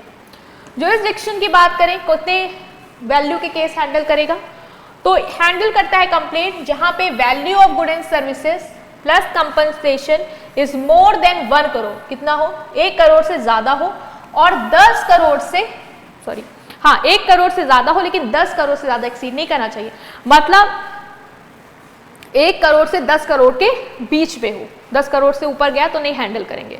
Who can file a complaint, complaint कर कौन सकता है, कंज्यूमर कर सकता है, वही चीज कंज्यूमर एसोसिएशन कर सकता है, गवर्नमेंट अथॉरिटी भी कर सकती है, क्लास मतलब ग्रुप कंप्लेन कर सकते हैं, या डिस्ट्रिक्ट ऑर्डर, डिस्ट्रिक्ट कमीशन के ऑर्डर के खिलाफ अगर आपने कंप्लेन करनी है कि उनकी अपील हमें नहीं समझ में आई तो वो लोग भी यहाँ पे कंप्लेन कर सकते हैं। इनका प्रोसेस क्या होगा, ये भी अपोजिशन पार्टी को बताएंगे और गुड्स को लैब में टेस्टिंग के लिए भेज सकते हैं अगर उनको लगता है जरूरी है। इनके पास क्या पावर है, अगर इनको लगता है गुड डिफेक्टिव है और trade practice, unfair trade practice हुई है, तो ये भी यही कहेंगे कि गुड्स को, डिफेक्ट को हटाओ, गुड्स को रिप्लेस करो, प्राइस को रिफंड करो और पेमेंट दो, कंपनसेशन और इंजरी। तो ज्यादा तुम्हें याद नहीं करना है, एक तो वैल्यू ऑफ गुड्स याद रखना कि किस हद तक केस करेगा, एक कंपोजिशन याद रखना क्योंकि वो थोड़ा बहुत डिफर आएगा, बस नंबर में आएगा कि इतने मिनिमम, प्रेसिडेंट सब में है, मैक्सिमम वाला क्राइटेरिया, और वो याद रख लेना। ठीक है, प्रोसेस देखो सब उनका भी सेम था, इसका भी सेम है, ये भी वही कर रहा, वो भी वही कर रहा, और लोग भी जो है वो भी कंप्लेन करने वाले वही है, बस वो जो डिस्ट्रिक्ट के कोर्ट के केस से सेटिस्फाइड नहीं है, डिस्ट्रिक्ट कमीशन के केस से, अपील से, ऑर्डर से, तो वो भी कर देगा। ठीक है, वो एक ऐड कर लेना। अगर ये भी नहीं सेटिस्फाई हुए, पता अगर कंज्यूमर या अपोजिशन पार्टी दोनों का केस है कि सिर्फ कंज्यूमर ही नहीं, मान लो अपोजिशन पार्टी को ही लगा कि नहीं आपने ऐसे कैसे कह दिया कि रिफंड करो, नहीं रिफंड हो, तो दोनों लोग अगर सेटिस्फाइड नहीं है, दोनों में या कोई एक नहीं सेटिस्फाइड है, कंज्यूमर अपोजिशन पार्टी सेटिस्फाइड नहीं है, तो ये लोग क्या कर सकते हैं, स्टेट कमीशन में एक मिनट, ये नेशनल कमीशन में अपील करेंगे विद इन 45 डेज। ठीक है, यहाँ पे स्टेट नहीं होगा, ये नेशनल कमीशन में अपील कर सकते हैं विद इन 45 डेज। वो वाला था कि वो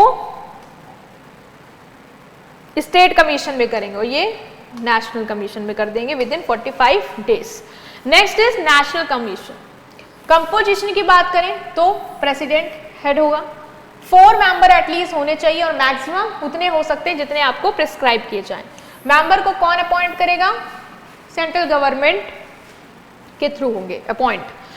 वैल्यू ऑफ केसेस की बात करी जाए तो ये हैंडल करता है कंप्लेन जहां पे value of good and services plus compensation 10 crore से ज्यादा का होता है। ठीक है, also here appeal against order of state commission, और स्टेट कमीशन के ऑर्डर के अगेंस्ट जो भी अपील आई हैं वो भी नेशनल कमीशन आपका सुनेगा। ठीक है, पावर क्या है, सेम पावर है एज सिविल कोर्ट, मतलब एविडेंस गैदर करना, विटनेस लोगों से जो भी दे रहे हैं उनकी विटनेसेस रिकॉर्ड करना कि वो क्या कह रहे हैं, एविडेंस सब गैदर करना, ये सब पावर है। ऑर्डर क्या करेगा कि जो भी डिफेक्टिव वन से प्रोडक्ट है उनको वापस मंगवाइए, रिप्लेस या जो भी डेफिशिएंसी है सर्विस में उसको रिमूव करिए या रिप्लेस करिए। Manufacturer to comply with safety provision, manufacturer से कहेगा कि जो भी सेफ्टी प्रोविजन है स्टैंडर्ड उनको आप फॉलो करिए, और अगर कोई लॉस और इंजरी हुई है तो उसके लिए कंपनसेशन देगा।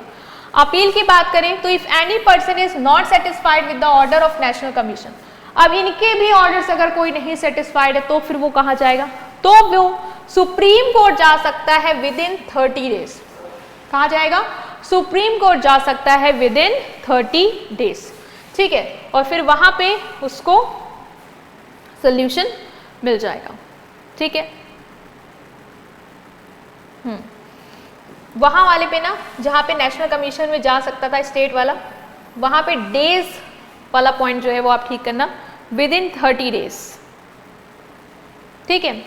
तो अब हम आ रहे हैं बेसिस पे कि एक ग्लिम्स ले रहे हैं कि डिस्ट्रिक्ट, स्टेट और नेशनल में क्या डिफरेंस है। कॉम्पोजिशन की बात करें तो प्रेसिडेंट और एटलीस्ट 2 मेंबर हो सकते हैं, मैक्सिमम उतने जितने सेंट्रल गवर्नमेंट की कंसल्टेशन से आपको बोला जाए कितने करो। स्टेट कमीशन में प्रेसिडेंट होगा और एटलीस्ट 4 मेंबर हो सकते हैं, एटलीस्ट 4 मेंबर हो सकते हैं, या मैक्सिमम उतने हो सकते हैं जितने आपने सेंट्रल गवर्नमेंट की कंसल्टेशन के साथ डिसाइड कर लिया। नेशनल में प्रेसिडेंट होगा और एटलीस्ट 4 मेंबर होंगे, मैक्सिमम उतने हो सकते हैं जितने आपको प्रिस्क्राइब किए जाएं। कंपनसेशन की बात करी जाए तो अप टू 1 करोड़ के तक की value of good and services के अपील से डील करेगा, मतलब ऑर्डर से डील करेगा, बेसिकली कंप्लेन से डील करेगा, ऑर्डर तो ये खुद देगा, कंप्लेन से डील करेगा।